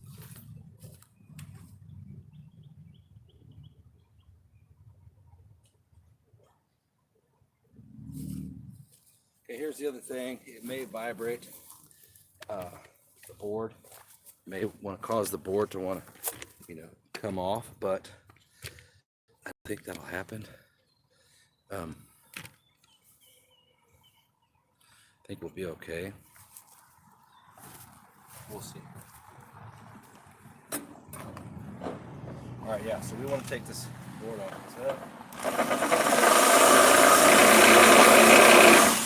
Let's try something. Let's get a vise, see if we can hold that down. Or not a vise, a clamp.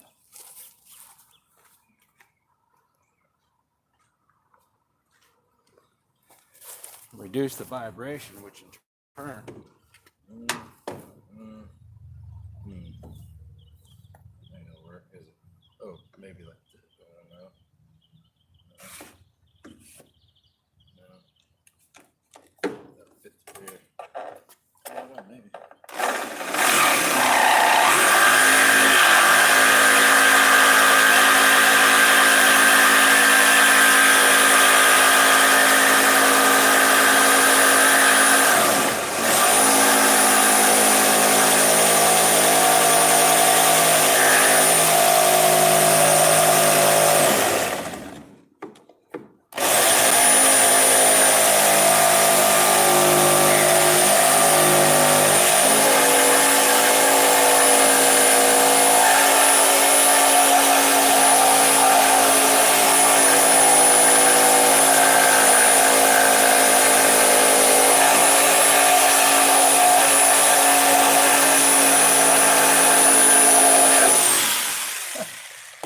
Did work. We'll take our grinder and we'll smooth that off. Let's do this other side. This is definitely a custom fit deal, there's no doubt about that. God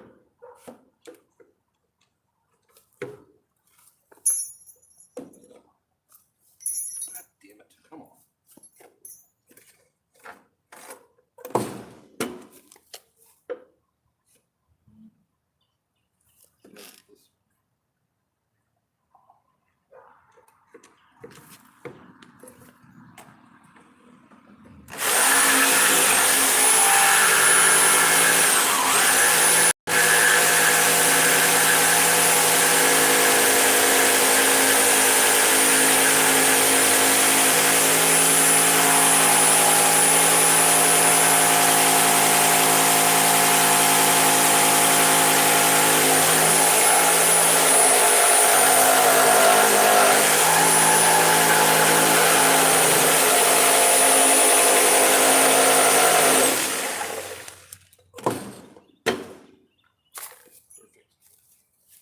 Well, while we're here, let's go get a grinder, smooth it out, and that'll be done. Punch our holes.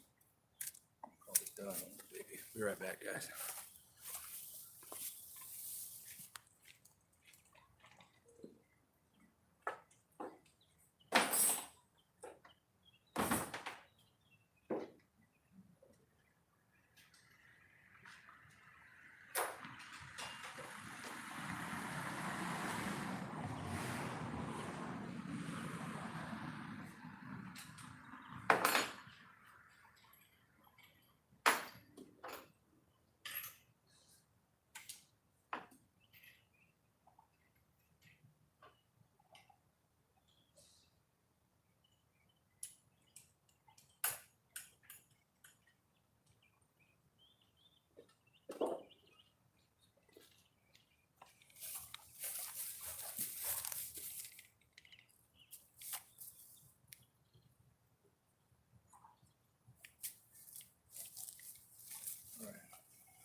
When you're grinding like that, you want to use 2 hands.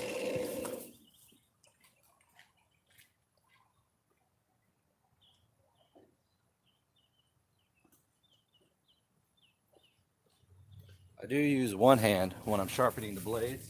That's because I use the other hand to actually hold the blade. So this way, because of the angle we're using this guy could take off. And if you have 2 hands, you're less likely to hurt yourself.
You guys take care.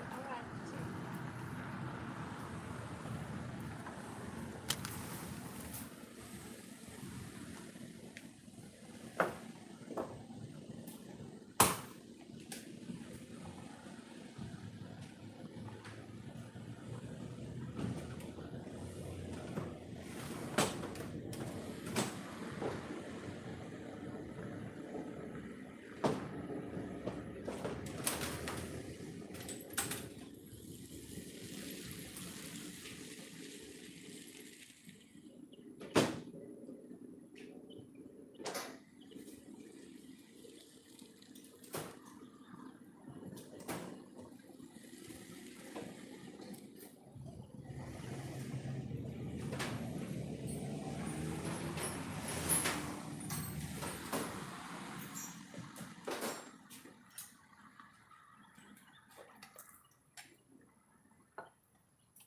Okay guys, we're actually going to bust out the D-Walt. This right here is commercial grade.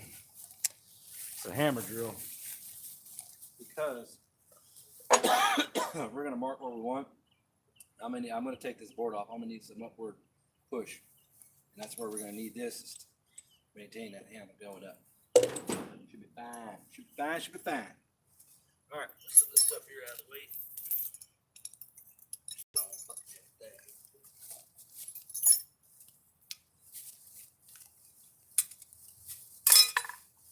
Okay. Let's get these metal shavings out of the way. So that turned out pretty easy.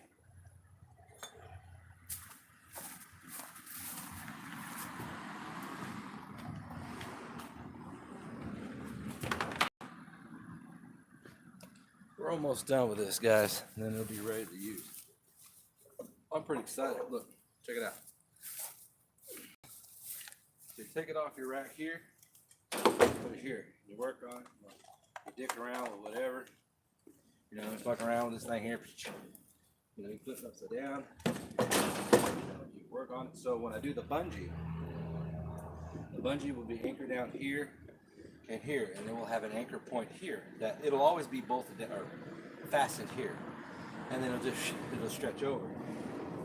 Stretch over, so it'll hold it down if you're trying to loosen something. You need this way, pull it over. You need this way, pull it over. See what I'm saying? I mean, how awesome is that? To have something like that right there, ready to use, you know? So this is what's missing on lawn trailers, is something like this. So within a few hours, you know, we installed this. We got a couple more bolts to do, sand it, things we'll do another day. It's ready, it's treated wood. Got a little shelf all the way down here. You can set stuff here while you're working on some parts. You know, take your trimmer head off or whatever. So pretty excited about that. All right. So we need to mark it. All right.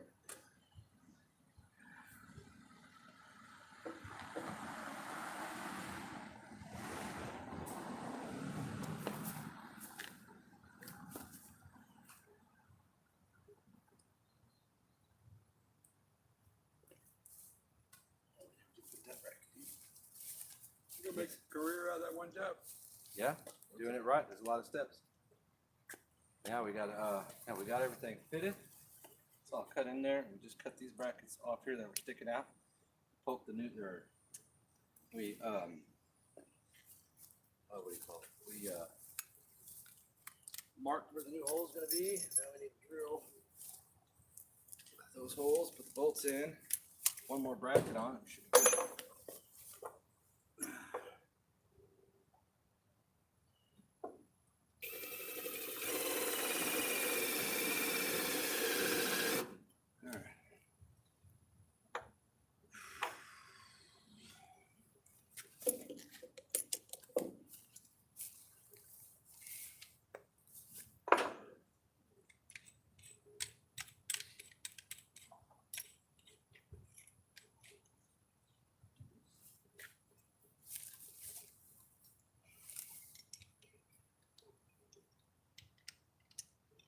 Someone's outside grilling. Yeah, I smell something. I can never get my grill to smell like that. I don't know if it's because I'm sitting there. Yeah, it's not your. Yeah, you're not down the street. Maybe that's what it is then. Because whenever I do, it never smells like that, ever. Walk a couple houses down, it will. Maybe.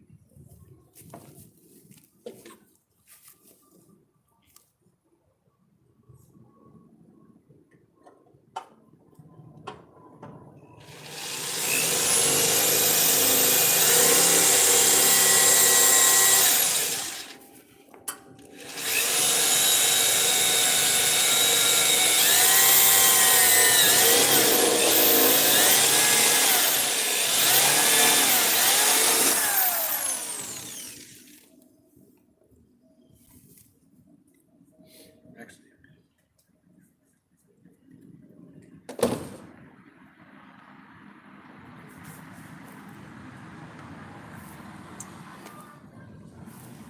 what did I do?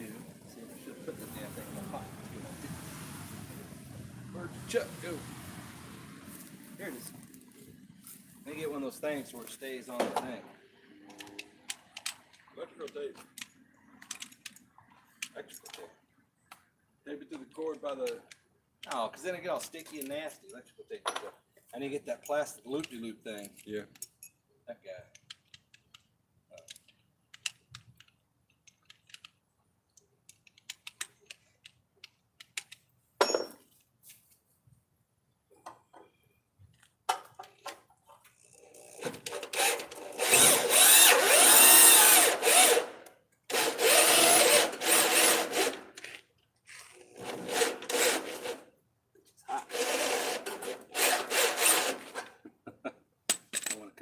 because it's that angle.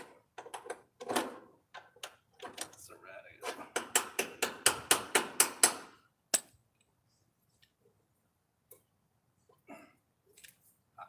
This way.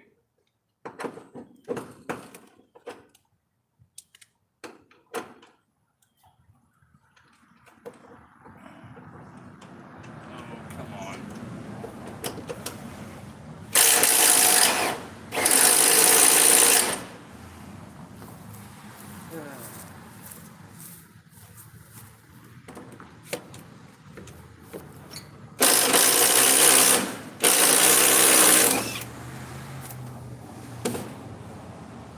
Now we need a paddle bit. Paddle at 'em. Install our first one. See some comments here, guys. We're looking on batteries. We're good. We're 36%.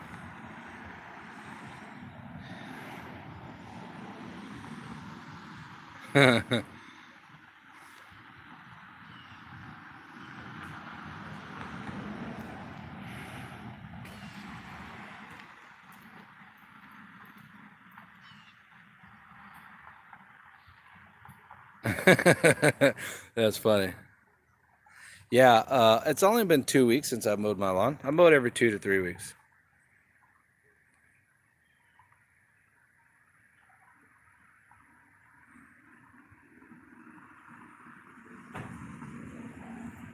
Thank you. I appreciate that.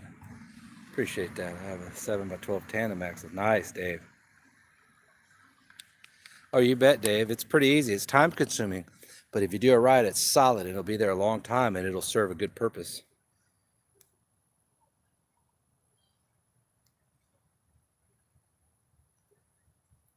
Yeah, right, Dave. Hey, if you were here or I lived there, I'd definitely help you out, man.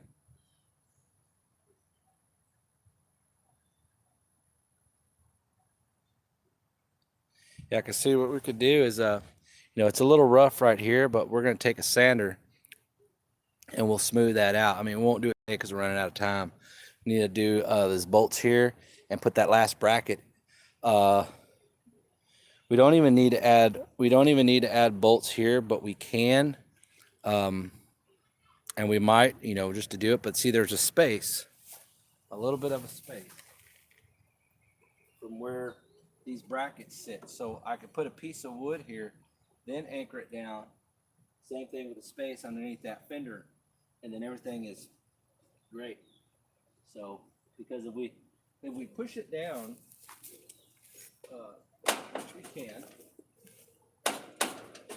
push it down, even then it won't go all the way flush here because we need to be higher than, remember that angle iron cross bracket that went from here to there. It had to be above that so this could slide all the way in. All right, so we need, what do we need? What step are we at? Oh yeah, we need to drill some more holes. Okay, so, paddle bit. All right, let's go get that paddle bit real quick. Tell you what, I got a couple paddle bits. There's the phone a little bit while it's sitting here. We're getting low on our percentage. Let's see. Paddle bits in an old metal box somewhere. Did I get rid of it?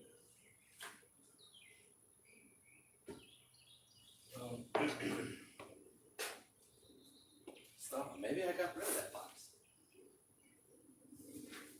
Okay.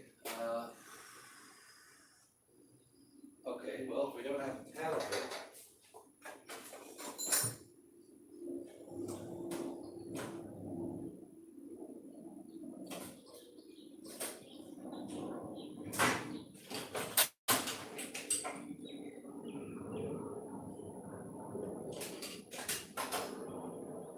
what else could you use to replace a paddle bit?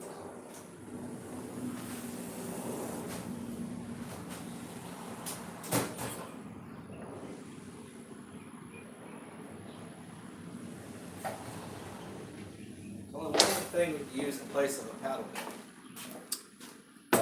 That's this guy right here. It's a hole bit. So what'll happen is, let's look at our washers. I don't think we can use this because I don't think our washers are gonna be that big. But let's just take a quick look. Let's see. Actually, no, we could probably throw, since we're not moving our phone a whole lot, we could probably put our mod battery in there. There we go. All right, as long as we're not moving too much, I think she'll be all right. Yeah, I think it'll be fine. Now we are back up to a gazillion percent. Okay, let's go here. Hold on. Go down to our mod here. Okay, so if we where'd it go? So right, washer.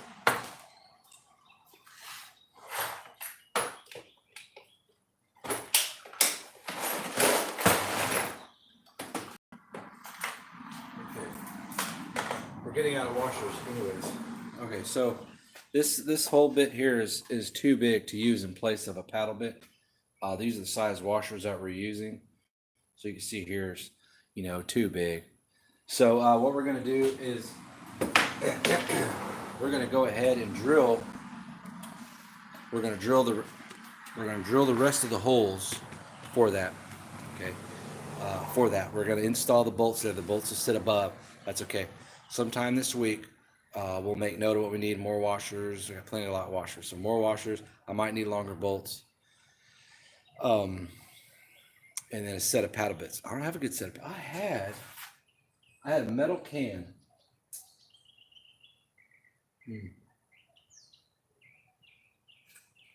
Well, I think I got rid of it a while back. I had a bunch of paddle bits in. So, anyways, and then what we'll do is I'll show you a quick video after. I mean, we're going to continue on and finish this project today. As far as what we're doing now, the paddle bit stuff, I'll show you a recap video later after I do that to show, hey, look, this is what we did. And for those of you who watch, you'll know exactly, what we were doing. You could do a countersink manual by just using a much larger twist bit, only using, well, that's true. Let me look. I think the largest bit I have is a 1 inch. And if that's the case, that may be okay. Let's see here. Hold on. Hang tight.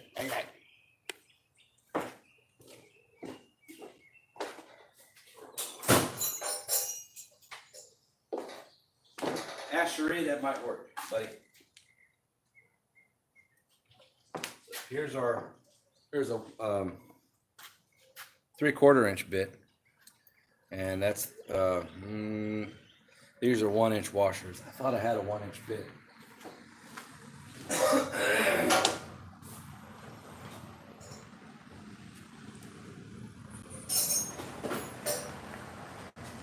Oh, look at this. Yeah, I don't know why it dropped me. So we had a couple paddle bits in one of our DeWalt drill containers. So that's good. This is 3/4 inch. It's 3/4 inch. This is 3/4 inch. How do we know? Look at that right there. It's actually a little more than 3/4 inch. Not gonna quite fit. Okay, let's keep looking. Hold on.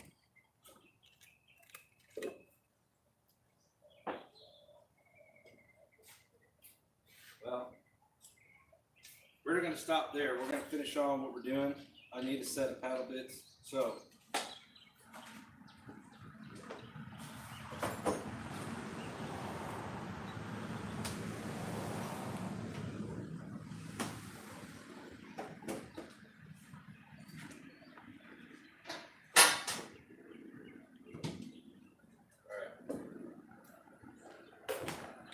so what we'll end up doing, I need more washers anyways.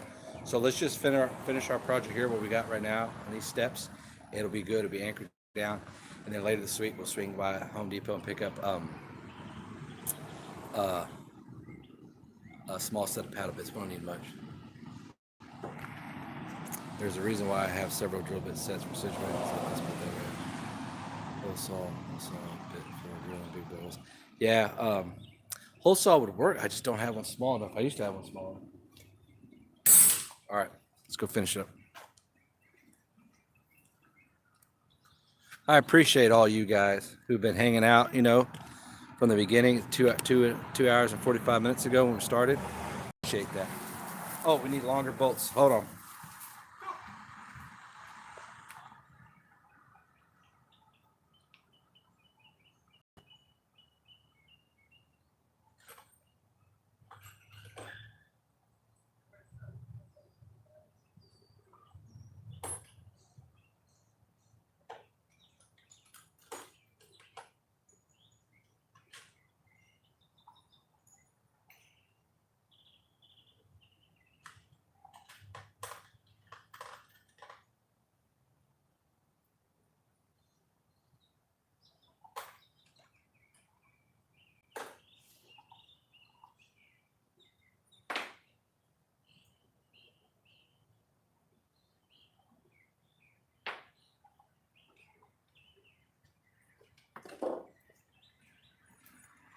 All right, let's see if these will stretch.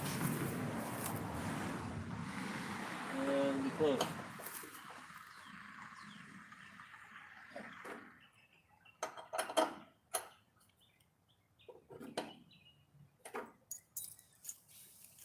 Punch that hole again.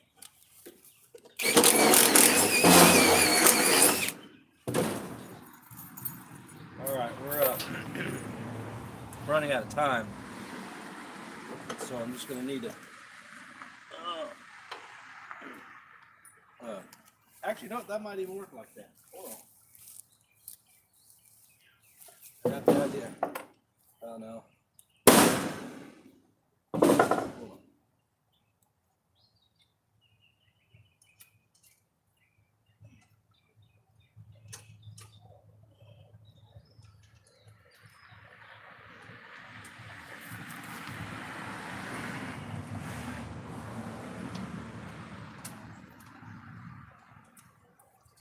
Washer here.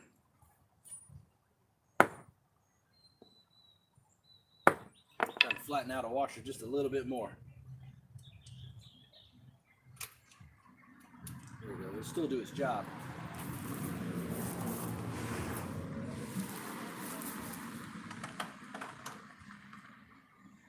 All right, guys.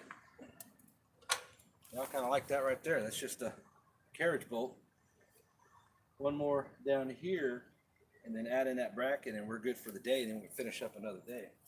So let's drill our hole down here. Let's see here. This one off. Add it in here.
You got sharp bits, boy, they really work. Of course, we are cutting in the wood. Well, we went through the metal first. Although this is a light alloy, that's not full-blown steel.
we're done, guys. We're done for today. We'll finish up another day and then we'll show you guys the end result. But I can't thank you enough for everyone who's followed along. You know, it's been kind of torturous here. All right.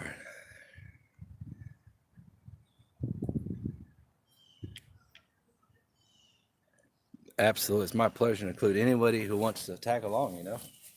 All right. Let's get out of here. All right.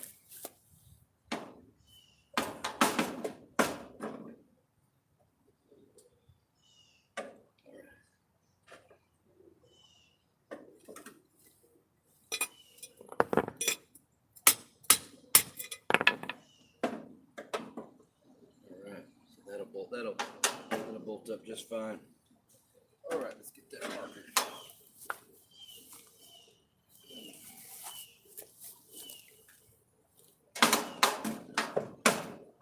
What we'll do is we'll do another video when it's all completely done, sanded, finished, and everything, and that'll be a video on YouTube. Like, hey, look, check out what we did. Blah blah blah.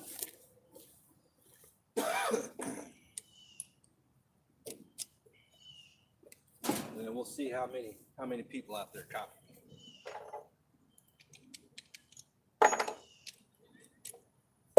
Not saying it hasn't been done before. That's not what I'm saying.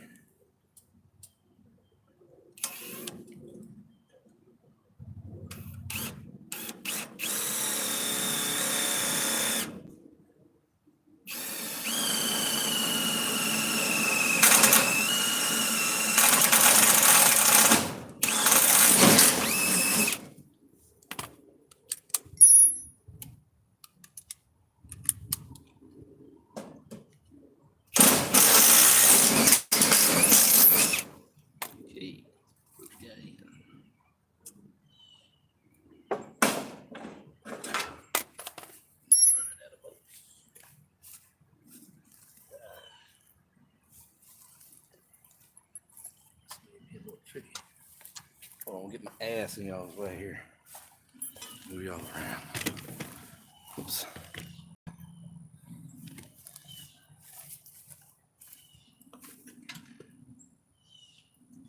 See where that hole is. Oh, it's awkward.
See, bench is already coming again.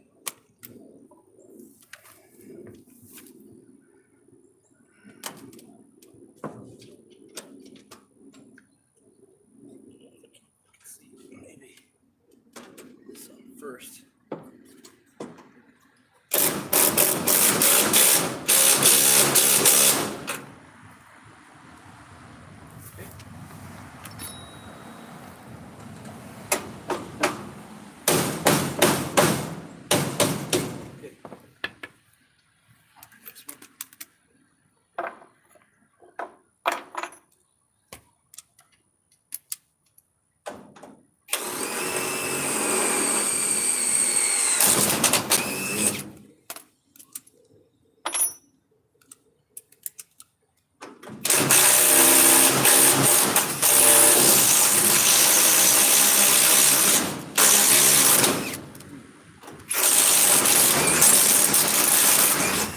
I think the reason we got stuck, other than the angle, to sharpen this, I think it changed diameter a tad and the rest of this. So when you're going in after you sharpen this a couple times, I don't want to kind of waller it just a tad so you get that to come out.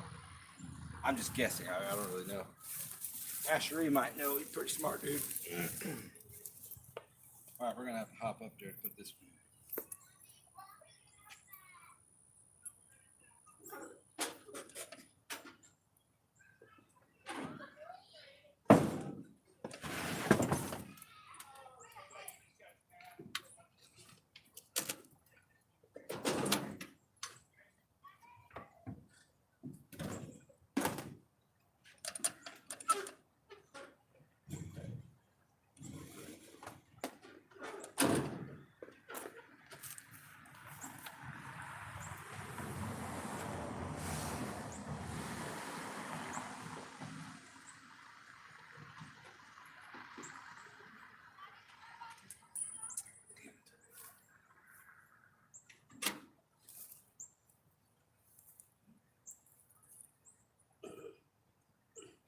Ow.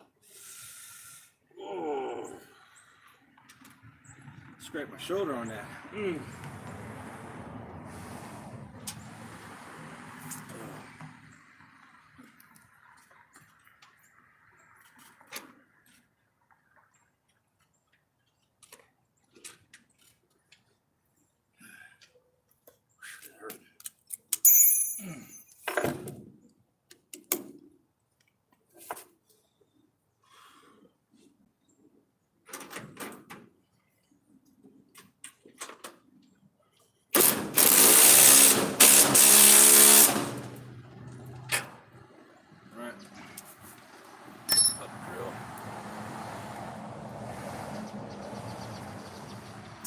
We're going to drill this one in place first and then cut it off. That way it's done. We need to grind more off of that so it's flush inside. Almost done, guys. One more hole and that's it. We're going to be done. Okay, this guy.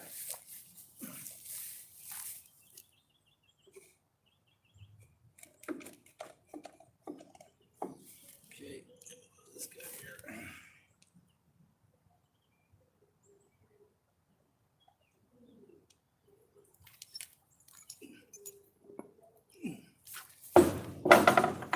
All the tools you can put on here. Isn't that awesome? Yeah, this guy here. Holy, slow down, Sally. Jeez. What happened? You got a drill that's motivated. It's ready to roll. Ride, Sally, ride.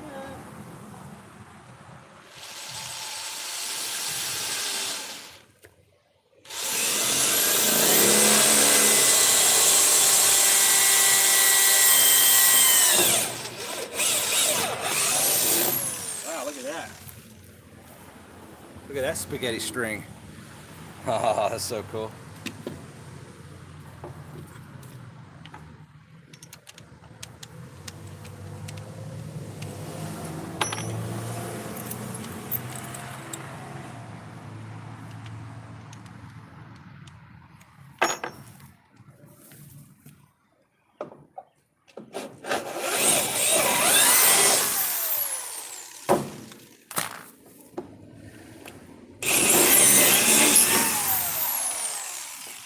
All right, I'm gonna go get another one of them bolts.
We had to go a little bit bigger. Well, I don't have the bolt size that I need out. But this one, I don't think it's gonna be long enough. Nope. I'm gonna go pick. No. Let me see. Let me go see what I can find. Hold on.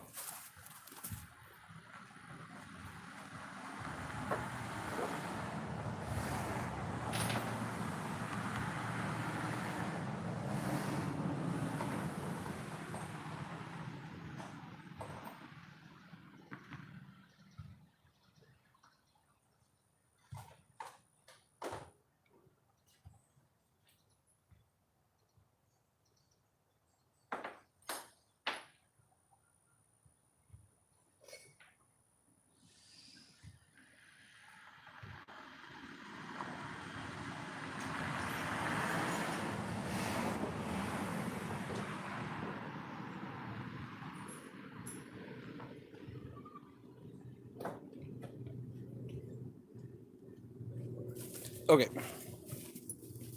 All right, so doing this kind of half-assed the last couple seconds of the day. That's all we could do because we ran out of pieces.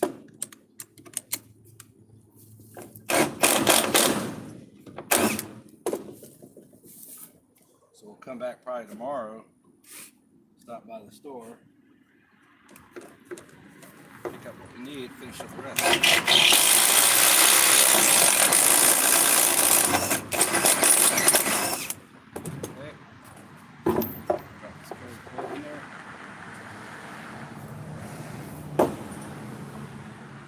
Oh, it needs bigger, is that what it's saying?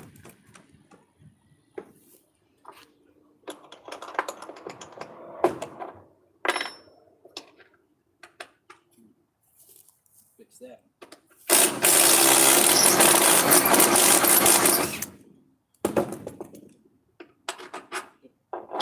Thought so.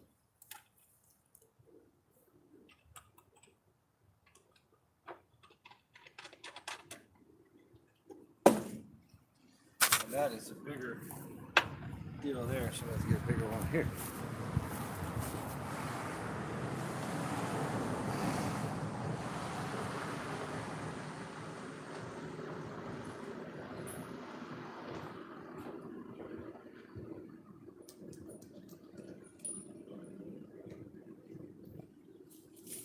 All right, guys.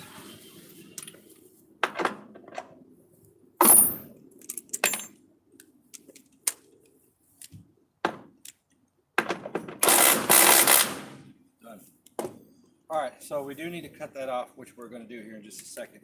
Let's put some of these tools up real quick because we're done for the day. We ran out of time, ran out of parts, materials, whatever. We'll finish up later this week.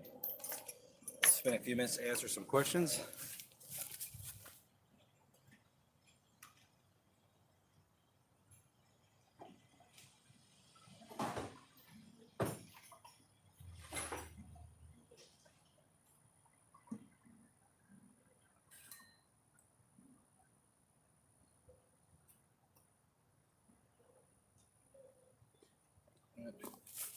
Let's go ahead and back you guys out a little bit so you can see what I'm doing. That way you don't get so bored. I'm just going to tidy up everything and then we're going to talk.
I'm not really putting stuff up. I'm just kind of throwing it on the bench.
Hey, right now, most guys who want something like this on their trailer won't go to the trouble of building it because it's a lot of work, a lot of work.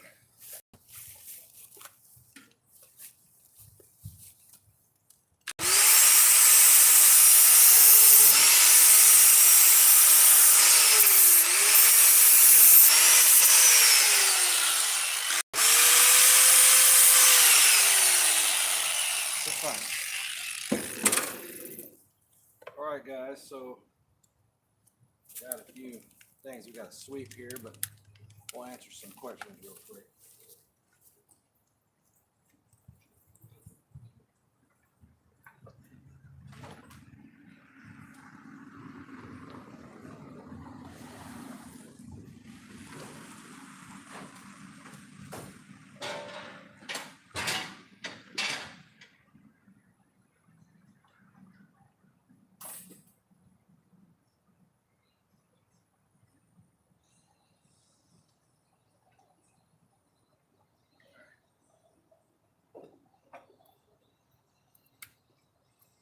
Kids walk out here barefoot, so let me just sweep this real fast.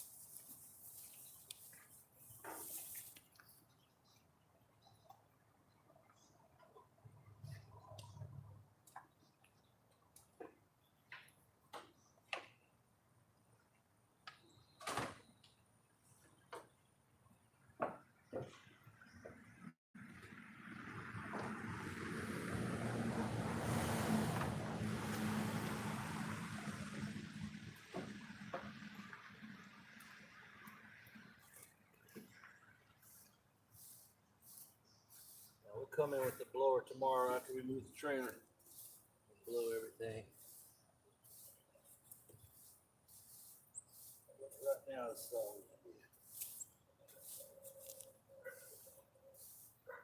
dustpan, big old spaghetti string. Side dinner, eat me some dinner.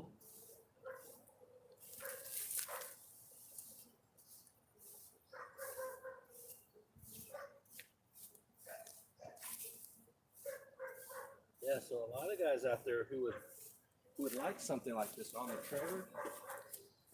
You know, there's some out there that will build it, you know, because it's a good thing to have.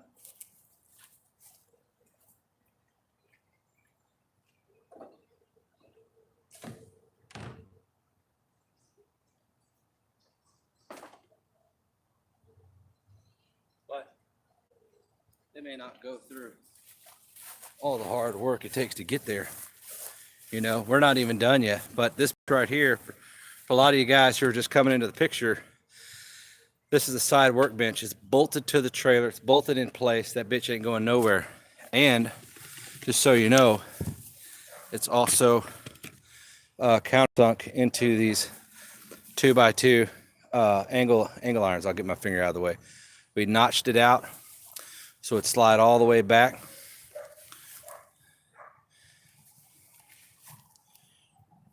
So, and then we got to put 2 bolts there, another bolt there, and there, and we're done.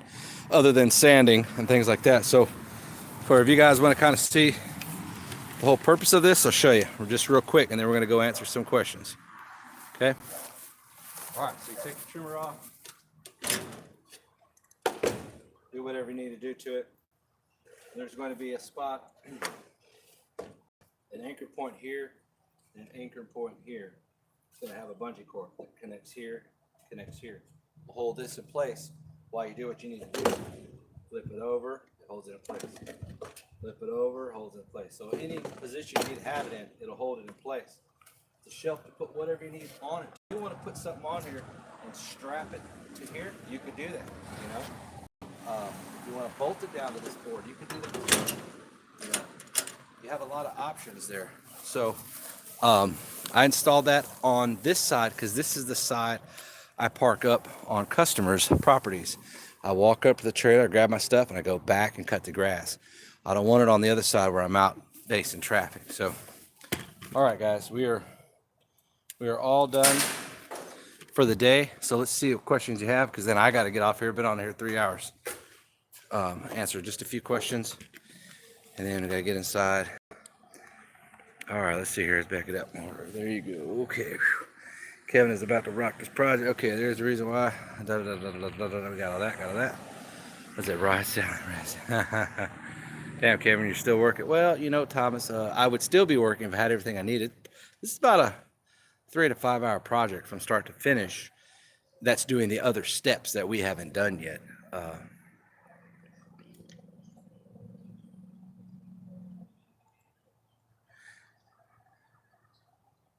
Well, yeah, Ashery, we grinded the other 2 metal brackets. You probably weren't here for that. So we grinded that off. We just didn't get to that position yet before it got me.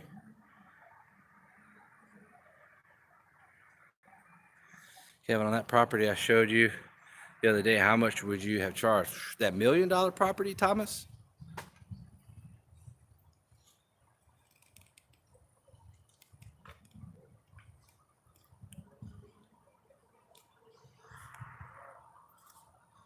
Thomas, you're talking about that $1 million property for mowing and trimming and edging, just those things? I don't remember how big the property is. You have to tell me. How much were you mowing? Like, you know, were you mowing half an acre on his property, 3/4 of an acre? Because I can't remember. That was a big ass place. A lot of edging. I don't know, man. $80 to $100 minimum.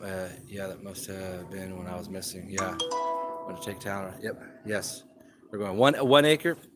Dude, you're looking at 120 minimum, and if there's a boatload of stuff to edge and trim, you're looking at 150. Guys, I probably need to get off because it is whatever time it is, and I need to take Riley and Talon to Buzzles. It's a ice cream parlor place, not snow cone parlor place. Got all kinds of cool shit. But let's get together again this week. It'll be probably too late tonight. Everybody go to bed. There's nowhere to talk, you know. Now when it gets cooler, I could be outside and talk fucking all hours of the night because the mosquitoes won't get out here and try to fucking give you malaria and shit. Yeah, so Thomas, I'm thinking like a minimum 120. That's for me on an acre. If there's a boatload of edging and trimming, the price is going to go up, and that's that's whether it's every week or 2 weeks. I don't cut price breaks just because I cut your shit every week compared to every 2 weeks. I used to do that, but no, I don't do that. It's if I come 1 week and it's 120, and you want me to come every 2 weeks, and they say no every week. So is there a price break on every 2 weeks? A price break come every week? No, same price. Anyways, okay. I thank you guys for joining in the last 3 hours and 15 minutes and ongoing seconds of watching this. We introduced a couple of cool tools that you guys never seen me use before. The Drill Doctor was one of them. That was pretty groovy. And that was really cool. I really enjoyed the conversation and comments you guys brought to the table and watched me do this. And to be honest with you, I didn't get this idea from anywhere. I didn't have any plans written down, any measurements, nothing. It was all in my head. Grab a board. Here's a tentative plan. Let's just cut shit, drill hole shit, and just, figure it out from that point on. Uh, yeah, I'm planning on doing that soon. I love the tools that you showed. It's very cool tools. Oh yeah. I didn't do that. I totally forgot to do that. I should have done that. Oh yeah. Yeah, I was telling my mom the other day, the guys, Ashery and other guys get a kick out of that. I used to love watching that show. Anyways, we're going to get together later this week. I'm going to finish up that project. I will, if I can catch a date, I don't have anything going on, we'll hit live and we'll finish it together. If not, I'll finish it on my own. Then I'll do a little recap video showing the whole project and a few steps along the way. And that'll be another initial video. But anyway, so we got some walker parts coming up. Let me show you real quick. What we got coming up for the walker is we ordered a deck height adjustment. It's got a bolt on here. There'll be one lever, goes up and down. We won't have to do these pins no more. And I ordered another sleeve, that little booger right there, for the 48. So it'll stay on the 48 because that one's stuck on here. And then when they have the kit that comes in to raise the whole machine up 1 inch, I'll order that too. All right, Kevin, I'm dropping off my trailer to you. Bring it on down, brother. We can get you fixed up. I might even install a toolbox, the Green Touch toolbox on here, but paint it black. I don't want that bitch green. Match everything else. So we might do that. Yeah, yeah. It's just like so random. Like the other day I was trying to stick this bolt. Try to go through the thing. Anyways, okay, I got to get out of here, guys. Yeah, anytime, Thomas. Any of you guys that live nearby, if you want to modify your trailer, your equipment, whatever, I don't give a shit. Whatever you want to do. If you live close by and you want to come on down, and we get you rolling on getting your stuff set up, we'll get you fixed up. So here's a final look at everything. Then we got to go inside. I got to get the kitties in there. Oh yeah, oh yeah. Working shoulder. So that'll be good. That looks great. Fucking balls to balls, dude. Love it. So no need to put one on the other side. All right, guys, I'm getting out of here. I appreciate each and every one of you along the way. You guys have a good evening. We'll see you next time.